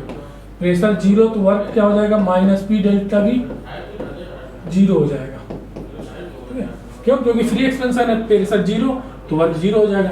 Under adiabatic condition, adiabatic condition है मतलब Q = 0 है। Q = 0 है। ठीक है, मतलब नो एक्सचेंज ऑफ हीट हो रहा है। एडियाबैटिक में क्या होता है? No exchange of heat between system and surrounding. तो हम देखो यहाँ से डेल्टा U = Q + W। तो यहाँ पे W भी जीरो हो गया और Q भी जीरो होता है। डेल्टा U क्या हो जाएगा? जीरो। और डेल्टा U जीरो तो डेल्टा T जीरो। मतलब टेम्परेचर का मतलब सिस्टम का टेम्परेचर ना तो घटेगा ना तो बढ़ेगा। इंटरनल एनर्जी जीरो हो गई तो सिस्टम का टेम्परेचर भी तो कांस्टेंट हो गया ना। तो हमारा क्या हो जाएगा? देखो Q 0 एक दो ऑप्शन में है, ये तो कैंसिल हो गया। Q 0 दो ऑप्शन में, डेल्टा T 0 इसमें है तो ऑप्शन नंबर डेल्टा T इसमें तो कम है ना, इसमें जीरो और W भी जीरो तो ऑप्शन नंबर 3। देखो सारे मैच कर रहे हैं। W 0, डेल्टा T 0 और delta T 0, Q 0, option number 3। 76 का ऑप्शन नंबर 3। देख लो, अच्छा क्वेश्चन है। बस क्वेश्चन में जो कह रहा है वही करते जाओ। देखते हैं next question 77। Under isothermal condition, isothermal मतलब डेल्टा T क्या है? जीरो। डेल्टा T जीरो तो डेल्टा U भी zero. 300 kelvin, expand from 0.1 litre to इतना litre against a constant external pressure. Pressure क्या हो गया? कांस्टेंट हो गया। कांस्टेंट एक्सटर्नल प्रेशर कितना है? 2 बार है। Work done by the gas, gas के द्वारा वर्क डन कितना होगा? ठीक है, प्रेशर कांस्टेंट है। आइसोथर्मल कंडीशन में, कांस्टेंट प्रेशर में, आइसोथर्मल में अगर प्रेशर कांस्टेंट है, प्रेशर कांस्टेंट है तो वर्क डन निकालने का तरीका, वर्क डन W = क्या होता है? -P delta V। और अगर प्रेशर वेरिएबल है,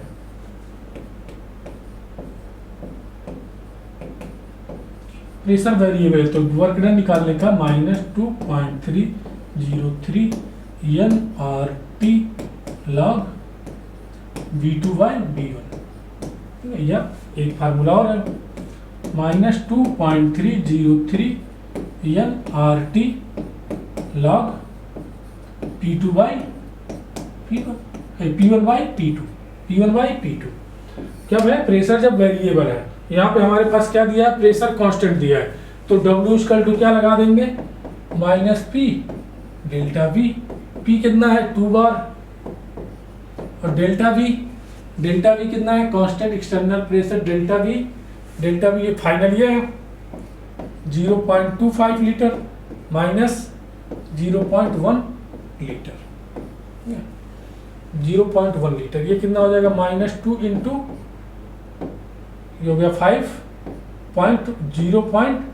0.15 लीटर बार लीटर जाएगा, ये बार लीटर, ठीक है। कितना हो जाएगा 30, 15 दूनी 30 और 2 अंक के बाद 10 -0.3 बार लीटर हो जाएगा।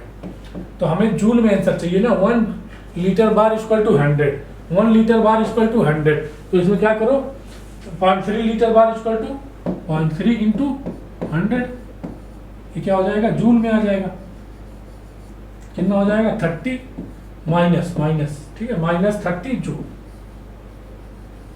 ये हमारा हो जाएगा answer, -30 joule, option number first. देख लो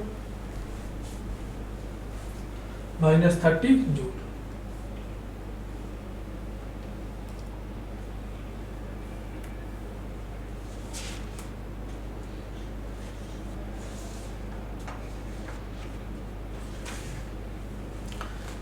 लिखते question number 78। A gas is allowed to expand in well insulated container. Well insulated container मतलब क्या है, उससे हीट का एक्सचेंज नहीं हो सकता है, ठीक है। इंसुलेटेड कंटेनर क्या है, हीट का एक्सचेंज नहीं हो सकता, तो Q इक्वल टू क्या हो गया 0। कांस्टेंट एक्सटर्नल प्रेशर हमारे पास क्या है, प्रेशर कांस्टेंट और कितना है 2.5 atm है, 5 atm फ्रॉम इनिशियल वैल्यूम इतना टू फाइनल वैल्यूम इतना। The change in internal energy delta U equal to क्या होता है, delta U equal to Q plus W। तो Q इक्वल टू हमारे पास क्या हो गया, delta U Q equal to 0 हो गया, इक्वल प्लस W। तो डेल्टा यू किसके बराबर आ जाएगा हमारा, W के बराबर। और W कैसे निकालते हैं, जब कांस्टेंट प्रेशर होता है तो W equal to minus P delta V,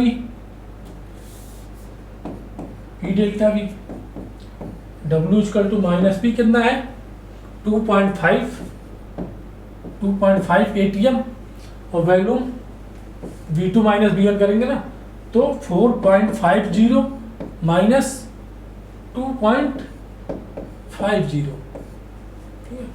2.50। अब ये हमारे पास W कितने में आएगा, atm लीटर में आएगा, ये atm लीटर में आएगा, कितना आ जाएगा देखो 0.25 इंटू 0.002, ठीक है।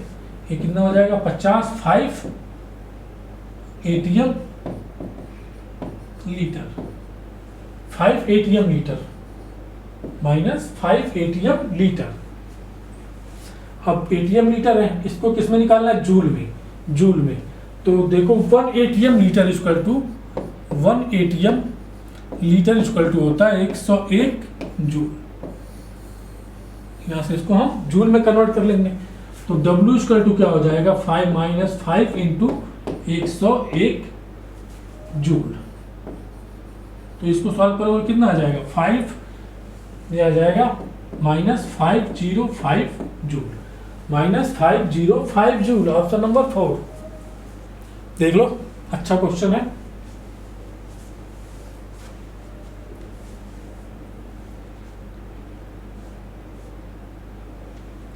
चलते हैं नेक्स्ट क्वेश्चन में 78 79। Assume each reaction is carried out in an open container. For which reaction will delta H equal to delta E? तो delta H equal to delta E plus P delta V, P delta V, P delta V. For a chemical reaction,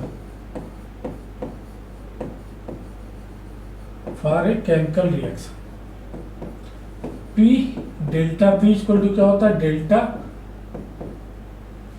P delta V equal to होता है delta NGRT।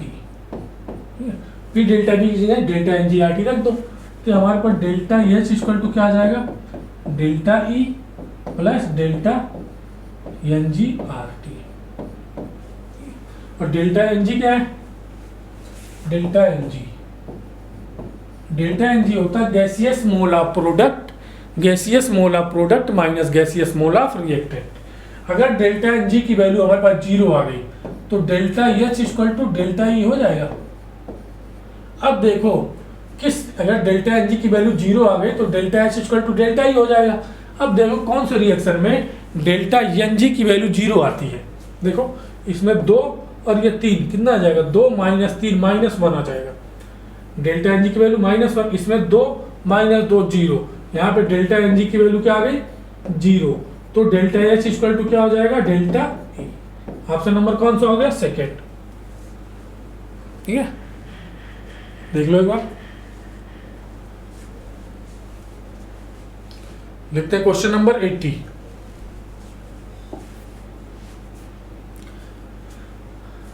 Three thermochemical equation are given. हमें 3 equation दिए हैं। Based on the above equation find out the relation between, इनमें relation बताना है हमके, इनमें एक्स वाई जेड में रिलेशन बताना है। ठीक है, तो एक काम करो, कोई भी एक रिएक्शन उठा लो इसमें से, कोई भी एक रिएक्शन। मान लिया हमने पहला उठा लिया, अब इन दोनों से इसको लाना है हमें। ठीक है, हमें एक्स वाई जेड में रिलेशन बताना है ना, तो इन दोनों इस रिएक्शन को हमने उठा लिया और इन दोनों रिएक्शन से इसको हमें लाना है। तो देखो सी ग्रेफाइट इधर ही है, ठीक है, O2 इधर ही है, सी है, CO2 ठीक है। तो एक काम करो, इन दोनों को सीधे सीधे जोड़ दो। इन दोनों रिएक्शन को हमने क्या किया, जोड़ दिया सीधे सीधे। ठीक है, तो ये CO से CO कैंसिल हो गया। अब ये क्या जोड़ोगे तो क्या आएगा, देखो सी ग्रेफाइट आ जाएगा प्लस हाफ O2 O2 आ जाएगा और ये हो जाएगा CO2। ठीक है, तो हमारे पास क्या आ गया, x इक्वल टू आ गया, x equal to Y plus z आ गया, y प्लस जेड। इसी तरह हम अगर इसमें से कोई भी इक्वेशन उठा लें, कोई भी एक इक्वेशन उठा लें, उसको दोनों इक्वेशन की मदद से निकालेंगे। ठीक है, तो ये हमारा आंसर आएगा, x equal to Y plus Z, x equal to Y plus Z. हमने पहला उठाया, आप दूसरा उठा सकते हो, तीसरा उठा सकते हो।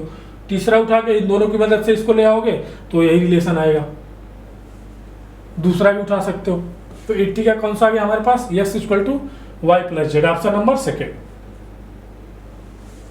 हमने क्या किया, फर्स्ट इक्वेशन लिया, अब इन दोनों इक्वेशन से फर्स्ट इक्वेशन ला रहे हैं जो इसमें है। देख लो इसको एक बार, सिंपल क्वेश्चन है। देखते हैं क्वेश्चन नंबर 81।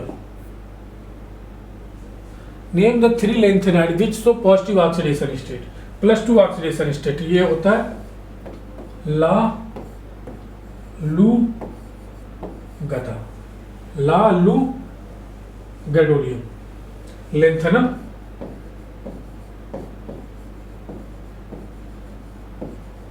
ल्यूटेटियम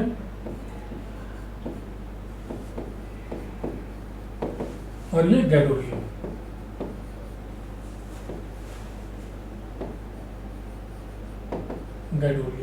ये क्या होता है, डी, इनमें क्या होता है, जो D1, इनमें 5D1 ऑर्बिटल, इसका जो होता है इलेक्ट्रॉनिक कॉन्फ़िगरेशन में 5D1 पाया जाता है, 5D1।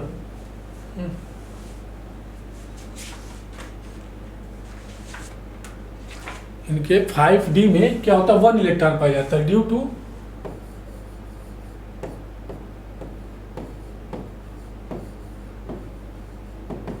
Unpaired electron in 5D1। ये क्या करते हैं, +2 ऑक्सीडेशन स्टेट शो करते हैं। किस वजह से, इनके 5D में एक अनपेयर्ड इलेक्ट्रॉन पाया जाता है, जिसकी वजह से ये +2 ऑक्सीडेशन स्टेट शो करते हैं। कौन सा, लेंथेनम, ल्यूटेटियम और गैडोलियम। लेंथेनम, गैडोलियम और ल्यूटेटियम, ऑप्शन नंबर 3 81 का। देखते हैं question number 82। Weakest intermolecular force of attraction are present. ठीक है, सबसे ज़्यादा किसमें होता है, सबसे ज़्यादा होता है थर्मोसेटिंग में, फिर फाइबर में, फिर थर्मोप्लास्टिक में, फिर इलास्टोमर में। थर्मोसेटिंग, इंटरमॉलिक्यूलर फोर्स ले, इंटरमॉलिक्यूलर फोर्स, ये क्या है, इंटरमॉलिक्यूलर फोर्स सबसे ज़्यादा थर्मोसेटिंग,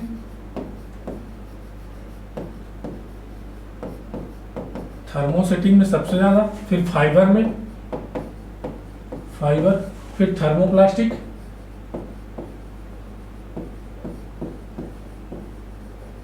थर्मोप्लास्टिक, फिर इलिस्टोमर।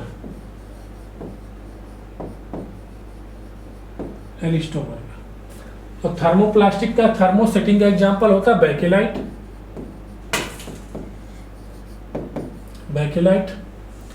और फाइबर का एग्जांपल होता है टेरिलिन या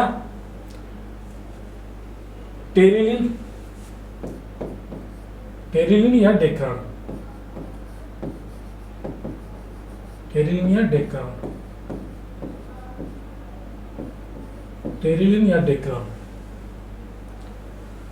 और थर्मोप्लास्टिक का एग्जांपल है पॉलीस्टाइरीन,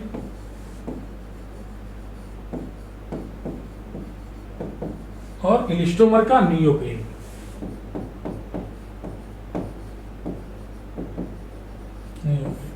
तो सबसे ज्यादा इंटरमॉलिक्यूलर फोर्स किसमें पाया जाएगा? बेकेलाइट में।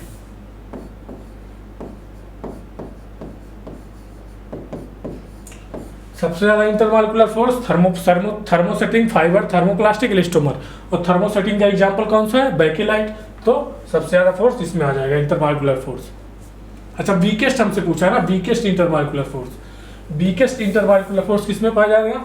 वीकेस्ट इलिस्टोमर, नियोप्रीन में। इलिस्टोमर किसमें? Weakest intermolecular force of present. Weakest किसमें पाया जाएगा? नियोप्रीन में।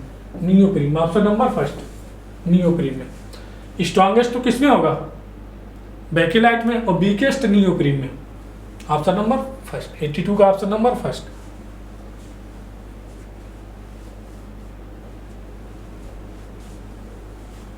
हमसे क्या पूछा है? वीकेस्ट पूछा है। स्ट्रॉन्गेस्ट तो बेकेलाइट में हो जाएगा, और वीकेस्ट इलिस्टोमर नियोप्रीन में। 82 का ऑप्शन नंबर फर्स्ट। अब देखते हैं question number 83। Thermosetting polymer bakelite is form by the reaction of phenol with formaldehyde. Bakelite कैसे बनता है? फिनॉल एंड फॉर्मल्डिहाइड से। फिनॉल की रिएक्शन फॉर्मल्डिहाइड से करते हैं तो हमारे पास बनता है CH2OH, और ये NOH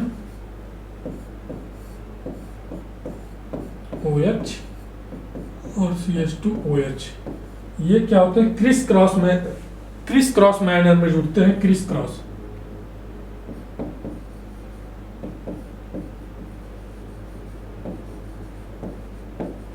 ये क्या होता है? क्रिस क्रॉस मैनर में जुड़ के क्या बनाते हैं? बेकेलाइट।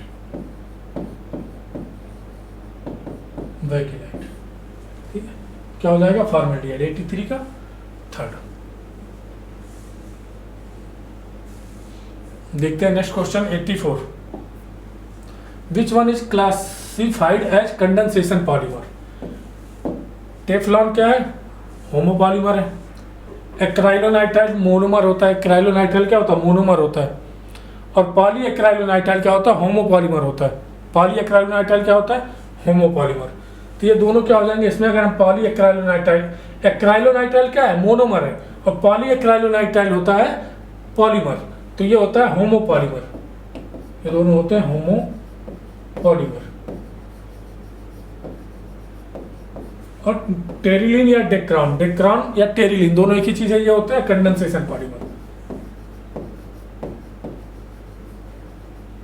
Condensation polymer. और नियोप्रीन क्या होता है? Addition homopolymer.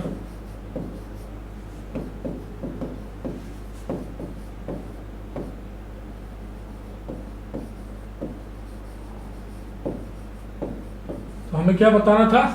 कंडेंसेशन, डेक्रॉन या टेरिलिन। 84 का थर्ड। देखते हैं 85 number. What would be the hydrogen ion 0. Benzoic acid? ठीक है, हमारे पास क्या है? बेंजोइक एसिड है C6H5COOH। यहाँ से क्या आ जाएगा? C6H5COO- और H+। कितना कंसंट्रेशन है? 0.006 मोलर। ठीक है, तो यहाँ से हमें क्या निकालना है? H+। तो H+ इक्वल टू होता है C अल्फा। ठीक है, और अल्फा निकालने के लिए K equal to C alpha square. तो अल्फा इक्वल टू क्या हो जाएगा, अंडर रूट के ए बाई सी। तो अल्फा की वैल्यू यहाँ रखो, एच प्लस इक्वल टू, ये हमारे पास 0.006 मोलर है, तो ये भी 0.06 मोलर बनेगा, ये भी इतना बनेगा। एच प्लस सी अल्फा, सी कितना है 0.006 इंटू अल्फा। अच्छा ठीक है, यहाँ पे एक बार रख दो, सी अल्फा की वैल्यू अंडर रूट के ए बाई सी, इसमें रूट सी और रूट सी से मल्टीप्लाई कर दो। ठीक है, तो हमारे पास ये कैंसिल हो जाएगा, ये बच जाएगा के ए इंटू सी, एच प्लस आ जाएगा। अब के की वैल्यू हमें पता है और सी की वैल्यू हमें पता है, के देखो इधर है और सी इधर है, तो दोनों की वैल्यू इधर रख देते हैं। एच प्लस इक्वल टू के कितना है 6 इंटू 10⁻⁻5 इंटू सी कितना है 0.006। ये हमारे पास हो जाएगा, इसको हम क्या लिख सकते हैं, देखो इसको हम लिख सकते हैं 6/1000।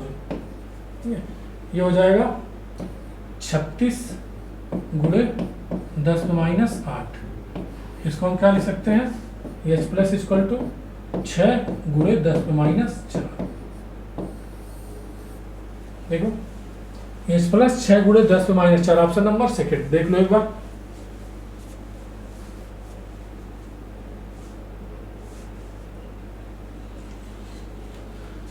देखते हैं question number 86, pH of H2SO4 solution है, H2SO4 ये टूटेगा तो क्या बनाएगा 2H प्लस और SO4 माइनस। ये क्या है, स्ट्रॉन्ग एसिड है, स्ट्रॉन्ग एसिड है तो 2H प्लस, ये कितना है 0.005, तो ये हो जाएगा 2 इंटू 0.005, ये हो जाएगा 0.01, 0.01, ये H प्लस का कंसंट्रेशन आ जाएगा। हमें निकालना क्या है पीएच, H प्लस का कंसंट्रेशन, इसको हम क्या लिख सकते हैं, देखो 1/100 लिख सकते हैं, ये 10⁻² लिख सकते हैं, और पीएच इक्वल टू क्या लिख सकते हैं माइनस लॉग एच प्लस लिख सकते हैं, ये हो जाएगा माइनस लॉग 10⁻², ये कितना हो जाएगा 2 log 10, 2 log 10, और log 10 की वैल्यू कितनी होती है 1, log 10 की वैल्यू 1, log 10 की वैल्यू 1 रखोगे तो पीएच कितना आ जाएगा 2, पीएच कितना आ गया 2। ऑप्शन नंबर कौन सा, थर्ड 86 का, देख लो। देखते हैं 87 number, magnetic property and shape CrNH3 complex ion. Cr कितना क्रोमियम, इसका पहले ऑक्सीडेशन नंबर निकालोगे +3 आएगा, chromium 24, 3d5 4s, 3d5 4s1 +3 है तो 3 इलेक्ट्रॉन निकालना हमें, Cr +3, ये कितना हो जाएगा 2 1 3, 3d3 4s1 4s0, 3d3 4s0। हमें क्या बताना, मैग्नेटिक प्रॉपर्टी मतलब अनपेयर्ड इलेक्ट्रॉन है कि नहीं है। तो ये हो गया 1 2 3, 3 इलेक्ट्रॉन 1 2 3, अनपेयर्ड इलेक्ट्रॉन है 4s और ये 4p, ये है हमारा 3d, ये है 4s और ये है 4p। ठीक है, तो 3 अनपेयर्ड इलेक्ट्रॉन है, मतलब ये कैसा हो गया, पैरामैग्नेटिक हो गया। ऐसे देखो NH3 स्ट्रॉन्ग फील्ड लिगेंड भले है, लेकिन इसको हमें कितने 6 ऑर्बिटल खाली चाहिए थे, 6 ऑर्बिटल हमें पहले से खाली मिल रहे हैं। ठीक है, तो हमें पेयरिंग कराने की जरूरत ही नहीं है, अगर खाली नहीं होते तो हम पेयरिंग कराते हैं, यहाँ पे पहले से खाली है तो पेयरिंग कराने की जरूरत नहीं है। तो ये कितना हो जाएगा DSP D2sp3, D2sp3 6 चाहिए ना, 3 3 6, D2sp3 हाइब्रिडाइजेशन हो जाएगा, D2sp3 हाइब्रिडाइजेशन हो जाएगा इसका, और D2sp3 अनपेयर्ड इलेक्ट्रॉन है तो ये क्या हो जाएगा, अनपेयर्ड इलेक्ट्रॉन है तो पैरामैग्नेटिक हो जाएगा। और इसका शेप देखो Cr कैसा हो जाएगा, octahedral, octahedral, option number first. ठीक है। पैरामैग्नेटिक टेट्राहेड्रल हो सकता, ऑक्टाहेड्रल होगा 87 का। यहाँ पे क्या लगाओगे, NH3 सब जगह।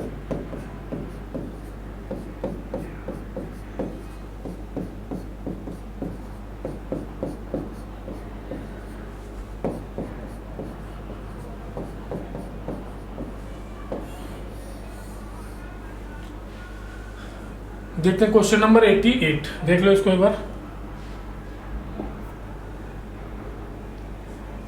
What is incorrect K4 Fe6 में? ऑक्सीडेशन नंबर देखो, ऑक्सीडेशन नंबर निकालोगे तो यहाँ +4 + x -6 equal to 0, x equal to +2। पहला ऑप्शन सही हो गया, oxidation number +2। It exhibit diamagnetic character, ठीक है। या फिर +2 आ रहा ना, तो 26 या फिर +2 26 3d6 4s2, ठीक है। दो निकाल लेंगे, बन जाएगा 3d6 4s0 1 2 3 4 5 हो गया, ये 5 ये हो गया यस, ये हो गया 40। 6 भरेंगे, 1 2 3 4 5 6। देखो ये क्या स्ट्रॉन्ग फील्ड लिगेंड है तो पेयरिंग करा देगा। 3d6 तो कैसा होगा, डायामैग्नेटिक, ये भी सही है। It is paramagnetic character, paramagnetic में अनपेयर्ड इलेक्ट्रॉन होने चाहिए, अनपेयर्ड इलेक्ट्रॉन तो होंगे नहीं, तो पैरामैग्नेटिक नहीं होगा। तो इसमें से इनकरेक्ट कौन सा हो जाएगा, थर्ड। कैसा होगा, ऑक्सीडेशन नंबर +2 होगा, डायामैग्नेटिक होगा, हाइब्रिडाइजेशन कितना हो जाएगा, D2sp3 D2sp3। क्यों, 6 ऑर्बिटल हमें खाली चाहिए, कोऑर्डिनेशन नंबर 6 है, 6 ऑर्बिटल खाली चाहिए, 2 ये 3 4 5 6 D2sp3 D2sp3। 88 का ऑप्शन नंबर 3 इनकरेक्ट है। देखते हैं 89 number. In an octahedral crystal field the T2g orbital are. Octahedral में जो d ऑर्बिटल की स्प्लिटिंग होती है, d ऑर्बिटल की स्प्लिटिंग होती है, और यहाँ पे क्रिस्टल फील्ड स्प्लिटिंग एनर्जी क्या होती है, 0 होती है। और इसके ऊपर ऑन द एक्सिस वाले, ऑन द एक्सिस मतलब dz² और dx² y², ये ऊपर जाते हैं। यहाँ पे एनर्जी एक्सीड होती है कितना, 0.6 से, और ये T2g बिटवीन द एक्सिस वाले मतलब dxy dyz और dzx, ये नीचे आते हैं। इसको बोलते हैं T2g और इसको बोलते हैं Eg। और ये एनर्जी कितनी होती है, 0.6 से ऊपर, इससे ऊपर जाएंगे तो पॉजिटिव, इससे नीचे आएंगे तो निगेटिव, मतलब ये लोअर एनर्जी है, higher energy. On the axis वालों की एनर्जी हायर हो जाती है, ये ऑन द एक्सिस वाले हैं, इनकी एनर्जी हायर, और इनके बिटवीन द एक्सिस वाले इनकी एनर्जी लोअर। और ये है क्रिस्टल फील्ड स्प्लिटिंग एनर्जी। यहाँ पे क्या होती है, 0 होती है, इसके ऊपर पॉजिटिव ΔO पॉजिटिव, यहाँ ΔO निगेटिव, तो लोअर इन एनर्जी 0.4 डेल्टा। इसका T2g वालों का यही है, T2g वाला देख लो, ये क्या है, d ऑर्बिटल है।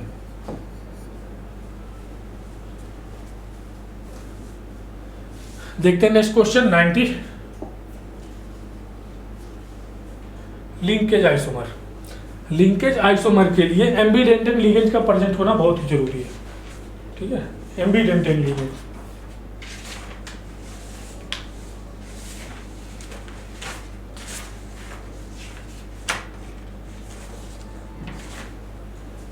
लिंकेज आइसोमर वहां पे होता है जहां पे एम्बीडेंटेड लिगेंड प्रेजेंट होते हैं, जैसे NO2 CN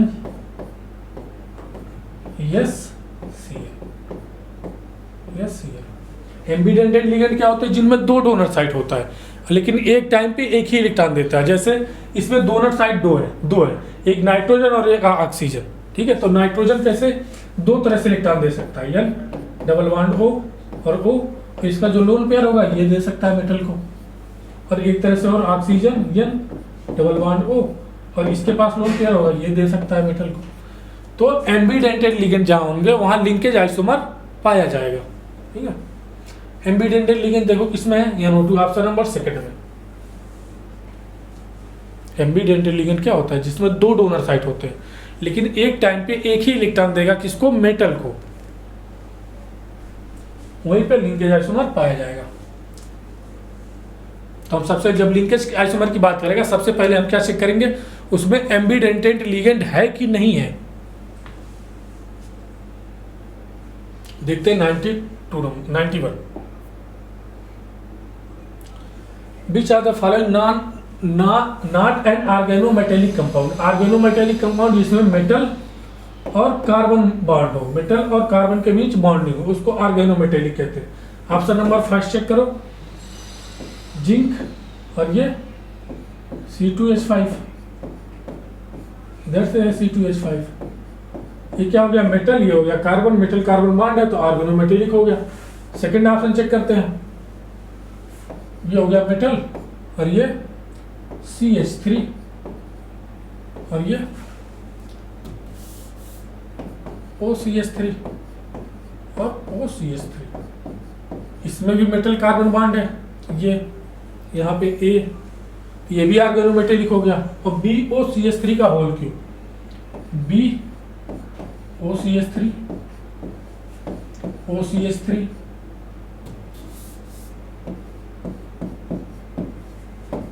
OCH3, इसमें हम क्या देख रहे हैं, मेटल और कार्बन के बीच में बॉन्डिंग नहीं है, यहाँ पे मेटल और ऑक्सीजन के बीच में बॉन्डिंग है।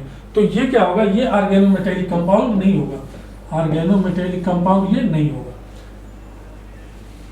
NiCO का बनाओगे तब भी यहाँ पे ये Ni, ये क्या हो जाएगा, CO CO CO और CO, यहाँ भी CO, यहाँ पर भी मेटल और कार्बन बॉन्ड है, ये भी ऑर्गेनोमेटेलिक हो गया। Option number third, organometallic compound के लिए क्या होना चाहिए, मेटल और कार्बन के बीच में डायरेक्ट बॉन्ड होना चाहिए। देखते हैं 92 number, molecular mass of the gas 78, its density at 98 degree Celsius और 1 atm प्रेशर। डेंसिटी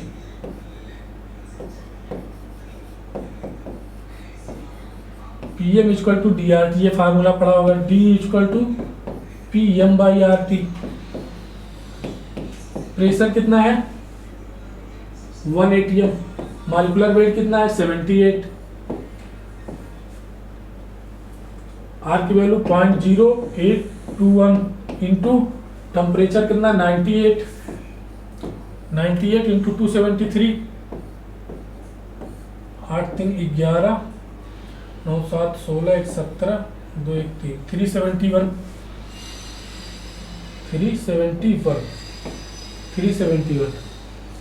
ये क्वेश्चन में 98 है, 371 371। एक सेकेंड, इस क्वेश्चन 92 में थोड़ा आ रहा है, हाँ चलो सही, 371। ये हो गया हमारे पास 78 और इसका मल्टीप्लाई करोगे तो आएगा लगभग 30, हाँ 13.04 लगभग आएगा, लेकिन इसको हम 30 लिख सकते हैं। तो 78 डिवाइडेड बाई 30 78 कितनी बार जाएगा, 2 68 1 0, ठीक है, दशमलव बढ़ा के 0 और 3 6 18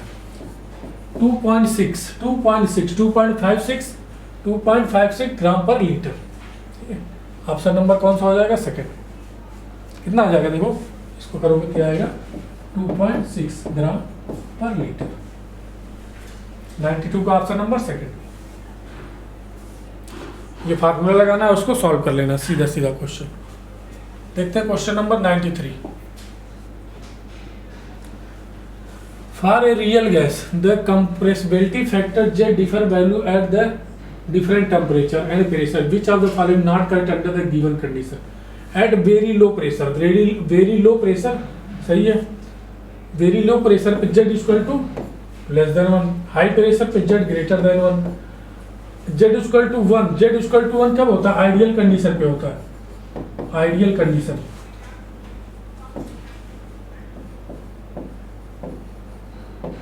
आइडियल कंडीशन पे होता है जब फोर्स ऑफ, जब क्या होता है? Force of attraction between gas molecule,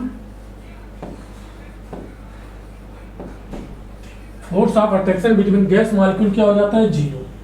तो अंडर सभी कंडीशन पे नहीं, तो ये हमारा इनकरेक्ट बताना शायद, different temperature which of the following not correct, तो option number third not correct होगा। ठीक है, क्यों? सभी कंडीशन पे नहीं, जेड इक्वल टू वन नहीं होता है, सिर्फ आइडियल कंडीशन पे होता है। कब? जब force of attraction between gas molecule zero हो जाते हैं, तब जेड इक्वल टू वन होता है। ऑप्शन नंबर कौन सा हो गया? थर्ड। 93। चलते question number 94। If K A of HCl 4 into then pH of 3 molar HCl, ये हमारे पास क्या है? HCl है, ये बना रहा है H प्लस और Cl माइनस। के ऑफ HCl, HCl का के दिया, pH इतना मोलर HCl, तो H प्लस का कंसंट्रेशन हमारे पास हो जाएगा 2.5 इंटू 10 टू पावर माइनस 1, या इसको 0.25 भी लिख सकते हैं, ये H प्लस हो गया। ठीक है, और के ए की वैल्यू हमें दे दी गई है 4 इंटू 10 टू पावर माइनस 10। ठीक है, तो हमें क्या निकालना? pH। तो सबसे पहले H प्लस निकालते हैं। H प्लस इक्वल टू, अभी हमने पीछे फार्मूला ड्राइव किया था, के ए इंटू सी। ठीक है, तो के ए की वैल्यू कितनी है हमारे पास? 4 इंटू 10 टू पावर माइनस 10, और सी कितना है? 0.25। इसको हम क्या लिख सकते हैं? 100 लिख सकते हैं, 1/25 बाई 100, 25 बाई 100। ठीक है, और ये 25 चौक का 100, 100 से देखो 25 बाई 100 लिखा हमने, और इसको हम क्या लिख सकते हैं? 100, 25 चौक के 100, 100 बाई 100 गुणे 10 पे माइनस 10, या 100 से 100 कैंसिल हो गया, ये बचा रूट 10 पे माइनस 10, और ये क्या लिख सकते हैं? रूट 10 पे माइनस 5। एच प्लस कितना आ गया? 10 पे माइनस 5। एच प्लस आ गया 10 पे माइनस 5। हमें क्या निकालना है? pH। pH कितना आ जाएगा? 5।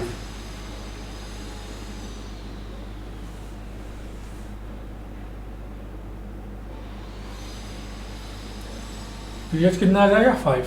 यहाँ से pH लिखेंगे, pH equal to minus log H plus, ये आ जाएगा pH equal to minus log 10 पे माइनस 5, कितना हो जाएगा? pH 5। ऑप्शन नंबर कौन सा? 4। 94 का ऑप्शन नंबर 4। देखते 90, देख लो इसको एक बार।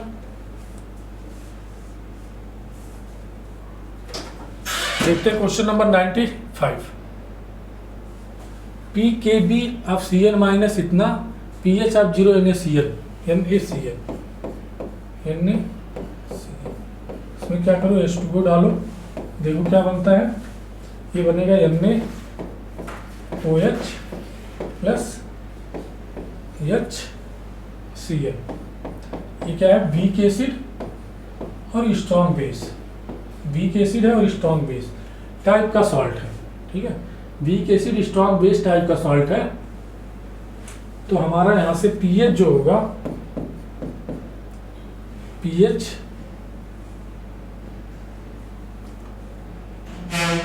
Weak acid strong base type का सॉल्ट है, तो pH हमारा क्या हो जाएगा? यहां से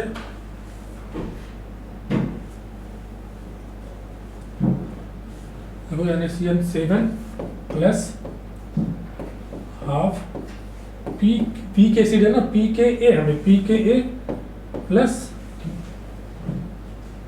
half log C, half log C। ठीक है, तो ये 7 है। pKa हमें चाहिए, हमारे पास क्या है? pKb है। तो हम एसिड बेस कॉन्जुगेट थ्योरी से हमें pKa plus pKb equal to होता है 14। तो पी के ये इक्वल टू कितना हो जाएगा 14 माइनस पी के कितना 4.7, ये 10 में से 7 गया 3, 13 में से 4 गया 9, 9.3। पी के की वैल्यू कितनी आ गई 9.3। 7 plus half P K half into 9.3 plus half log C. Log C कितना है 0.5 मतलब 1/2, 1/2 0.5 मतलब 1/2। ये हो जाएगा हमारे पास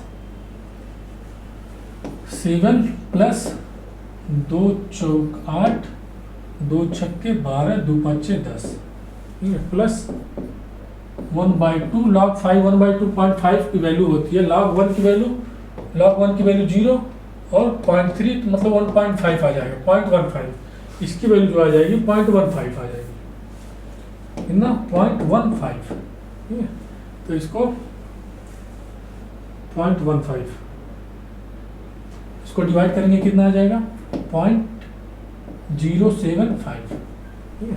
तो अब जोड़ो इसको 7 प्लस 0 4.65 और ये 0.075, ये हो जाएगा 5 7 5 12 1 2 6 1 7 और 7 4 11 11.7 11.5, ठीक है 11.72। तो हमारा लगभग कितना आ जाएगा थर्ड 11.5। देखो 11.725 आया तो 11.7 या 11.5।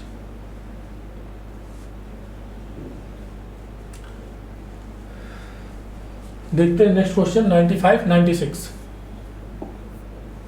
If the solubility of AgCl इतना वाटर इतना ग्राम पर ml solution then value of KSP, ठीक है। तो हमारे पास सॉल्युबिलिटी दी गई है कितनी, हमारे पास सॉल्युबिलिटी दी गई है 1.43 into 10⁻⁻4 gram divide by 100 ml, ठीक है। ये किया ग्राम ml में है, ठीक है। ये स्ट्रेंथ दिया गया, इसको हम कन्वर्ट करेंगे कंसंट्रेशन मोलैरिटी में, ठीक है। इसका weight by molecular weight volume into 1000, volume into ml 1000। तो हमें इसमें क्या, ये हमारे पास है वेट, वॉल्यूम है 1000 नहीं है और ये नहीं है, तो इसमें हम क्या करते हैं मॉलिक्यूलर वेट से डिवाइड कर दो। मॉलिक्यूलर वेट से डिवाइड, मॉलिक्यूलर वेट कितना दिया है हमारे पास 143 और वॉल्यूम ml में तो 1000 से भी मल्टीप्लाई कर दो, ठीक है 1000 से भी मल्टीप्लाई कर दिया। तो हमारे पास ये क्या आ जाएगा मोलरिटी सॉल्युबिलिटी आ जाएगी कितना, देखो ये 2 0 माइनस कितना -4 है ना, -4 है ये, ठीक है। ये 2 0 कैंसिल, ये 10 पे -3 हो जाएगा, 10 पे -3 ना, 10 पे -3 और ये हो जाएगा 100, ठीक है।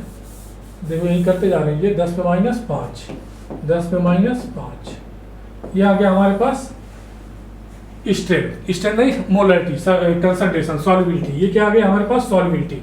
अब हमें सॉल्युबिलिटी प्रोडक्ट निकालना है किसके लिए AgCl के लिए, AgCl के लिए KSP निकालनी है। तो KSP मान लो कोई जनरल x ax by है, तो इसके लिए KSP कैसे निकालते हैं x to power x, y की पावर y और x की पावर x प्लस y। तो यहाँ पे क्या हो जाएगा Ag कितना 1, Cl भी 1 पे पावर 1 के पावर 1, s के पावर 1 प्लस 1 कितना हो जाएगा ये KSP s स्क्वायर, कितना हो जाएगा s स्क्वायर में 1 s स्क्वायर, KSP आ गया s स्क्वायर। तो KSP इक्वल टू s की वैल्यू हमें पता है 10 पे -5 और इसका स्क्वायर कितना हो जाएगा 10 पे -10, 10 पे -10, ऑप्शन नंबर 3। बढ़िया क्वेश्चन था। देखते हैं 97 नंबर। कंसीडर द रिएक्शन, ठीक है रिएक्शन प्रोसेस, हमें हाफ में ये रिएक्शन लानी है B D E, delta H की वैल्यू निकालनी है, ठीक है। तब बी इधर ही है, बी इसमें क्या करो, 2 से मल्टीप्लाई करो, 2 से मल्टीप्लाई किया कितना हो जाएगा 300, 300, ठीक है। 2 से मल्टीप्लाई किया ये हो जाएगा ए और ये हो जाएगा 2b, 2b और ई हमें इधर ले आना है ना, ई को इधर देखो, ई ए बी और डी, इसको उल्टा करो, इसको हमने क्या किया उल्टा, देखिए ई को इधर लाना है और सी को इधर लाना है, सी तो इधर है, ई को इधर लाना है, तो इसको हम कर देते हैं उल्टा कर देंगे, तो ये क्या हो जाएगा -350, -350, ये रिएक्शन हो जाएगी हमारे पास 2D = E + A, ठीक है, E + A। अब हम देखते हैं क्या हमने बनाया, हमने बनाया A से 2B और ये इसमें कोई चेंजमेंट नहीं किया, इसमें कोई 3B 2C + D और इसको हमने क्या किया उल्टा किया है, क्या 2D से E + A, ठीक है। ये हमारा कितना आया था 300 प्लस का 300 और ये -125 और ये -350, ठीक है। अब इसको जोड़ो वही आएगा हमारा, देखो ए से ए कैंसिल हो जाएगा और 3b है, ये कितना हो जाएगा सबसे पहले 2d, एक डी से एक डी कैंसिल, बचा कितना d प्लस 2b से 2b कितना बचा, एक b बचा और ये e और क्या बचा हमारे पास 2c,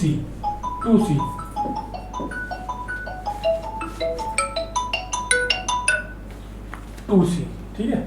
अब क्या करो इसको जोड़ दो सीधे, कितना हो गया 300 -125 -350, डेल्टा एच हमें लाना है यहाँ से, डेल्टा एच इसके लिए डेल्टा एच,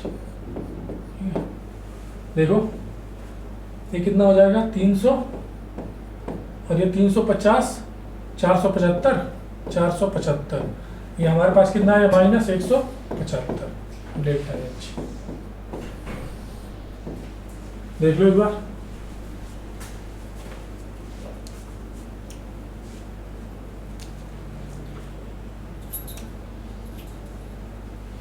चलते हैं क्वेश्चन नंबर 98,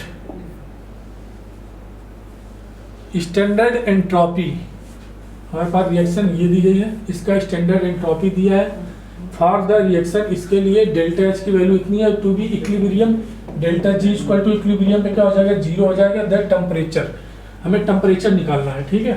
तो हम जानते हैं delta G = delta H - T delta S, हम सबसे पहले क्या डेल्टा एच तो हमें दिया है, डेल्टा एस की वैल्यू निकाल लो रिएक्शन से, तो डेल्टा एस = क्या है S product minus S reactant, S product में क्या है XY3 की वैल्यू हमें दी गई है कितनी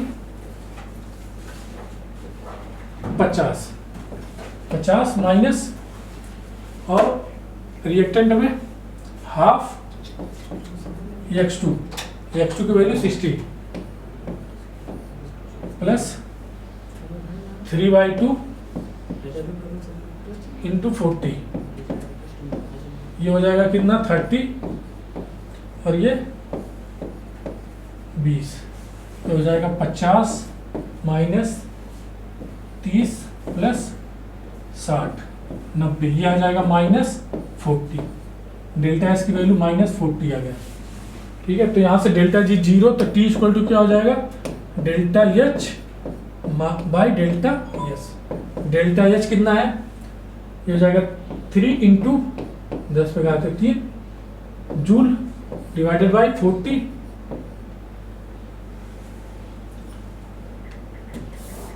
तो ये कितना हो जाएगा देखो 3 1 0 2 0 3 0 4 0, ठीक है, डिवाइडेड बाई 4 0 1 0 0 कैंसिल, 4 7 28 4 5 20 4 7 28 2 20 4 5 20 0 750 किस में आएगा केल्विन में, 750 kelvin, option number first 750 kelvin.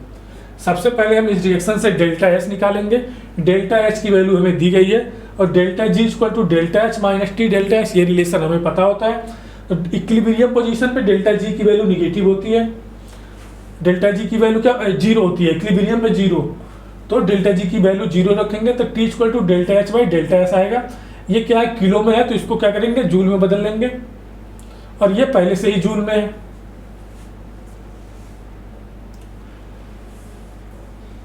तो ऑप्शन नंबर कौन सा होगा, फर्स्ट। देखते हैं 99 नंबर।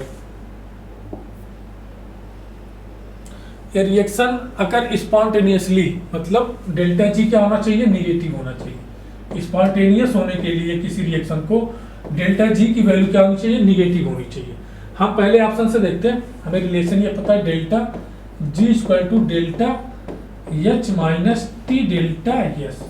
पहला ऑप्शन चेक करते हैं, टी डेल्टा एस की वैल्यू कम है किससे, डेल्टा एच से, and both delta H and delta S क्या है, पॉजिटिव है। ये पॉजिटिव है, ये पॉजिटिव है, और टी डेल्टा एस की वैल्यू क्या है, इसकी वैल्यू ज्यादा है, इसकी वैल्यू कम है। तो ये ज्यादा है, ये कम है, तो डेल्टा जी क्या आएगा हमारा, पॉजिटिव आएगा। पॉजिटिव आएगा डेल्टा जी, तो अगर डेल्टा जी पॉजिटिव आ गया तो रिएक्शन नॉन स्पॉन्टेनियस हो जाएगी, नॉन स्पॉन्टेनियस।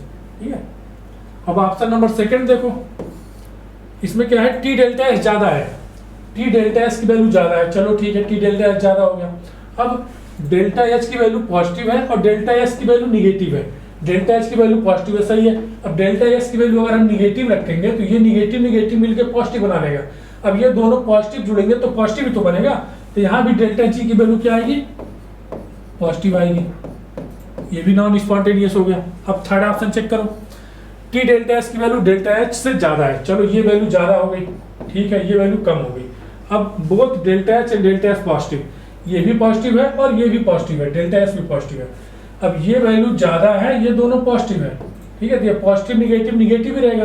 अब ये वैल्यू ज्यादा होगी, निगेटिव वाली वैल्यू ज्यादा है और पॉजिटिव वाली वैल्यू कम है, तो उसका जो आप आंसर आएगा वो किस में आएगा, निगेटिव में ही आएगा। तो डेल्टा जी की वैल्यू क्या आ जाएगी, निगेटिव, और डेल्टा जी की वैल्यू निगेटिव तो रिएक्शन स्पॉन्टेनियस। ऑप्शन नंबर कौन सा हो गया, थर्ड। ठीक है, 99 का ऑप्शन नंबर थर्ड, बढ़िया क्वेश्चन था ये। अब देखते क्वेश्चन नंबर, लास्ट क्वेश्चन हमारा है 100। हमारे पास क्या दिया, एंथैल्पी ऑफ फॉर्मेशन इतना इतना इतना, एटमॉस्फेयर आर इतना इतना, देन एंथैल्पी ऑफ कंबशन, इसका कंबशन की रिएक्शन लिखो, C2H4 प्लस O2, ये क्या बन जाएगा, CO2 plus H2O। Reaction balance करो, 2CO2 H2O 2H2O, रिएक्शन क्या हो गई, बैलेंस हो गई हमारी। अब यहाँ पे डेल्टा एच हमें निकालना है, तो delta H product minus delta H product minus delta H reactant. Delta ये स्टैंडर्ड स्टेट में है तो इसका क्या होगा, हीट ऑफ कंबशन क्या हो जाएगा, जीरो हो जाएगा। क्यों, स्टेबल स्टैंडर्ड स्टेट में जो कंबशन की फॉर्मेशन की वैल्यू होती है वो जीरो होती है। ठीक है, तो प्रोडक्ट में 2CO2 और 2H2O, CO2 और H2O, CO2 का कितना है, CO2 का -394 इंटू 2 और H2O का कितना है, -286 इंटू कितना हो जाएगा 2, और इसमें कोई मल्टीप्लाई नहीं होगा, तो प्रोडक्ट कितना होगा, -394 इंटू 2 -286 इंटू 2, और ये माइनस कितना है 52, तो इसका आंसर हमारा क्या आएगा, माइनस में आएगा। तो प्लस वाला तो पहले कैंसिल कर दो, ये दोनों आंसर तो पहले नहीं होंगे, इन दोनों में से एक होगा। ठीक है, 8 2 9 18 19 3 2 6 1 7 माइनस 2 6 12 के 2 2 8 16 1 17 के 7 हासिल 1 2 2 4 1 5 माइनस 52। अब इसको जोड़ोगे तो हमारा आ जाएगा माइनस में आ जाएगा 1412 किलो जूल पर मोल, तो हमारा आंसर कौन सा हो जाएगा? 4। देख लो इसको एक बार, अच्छा क्वेश्चन है। तो बच्चों थैंक यू सो मच, मिलते हैं नेक्स्ट वीडियो में।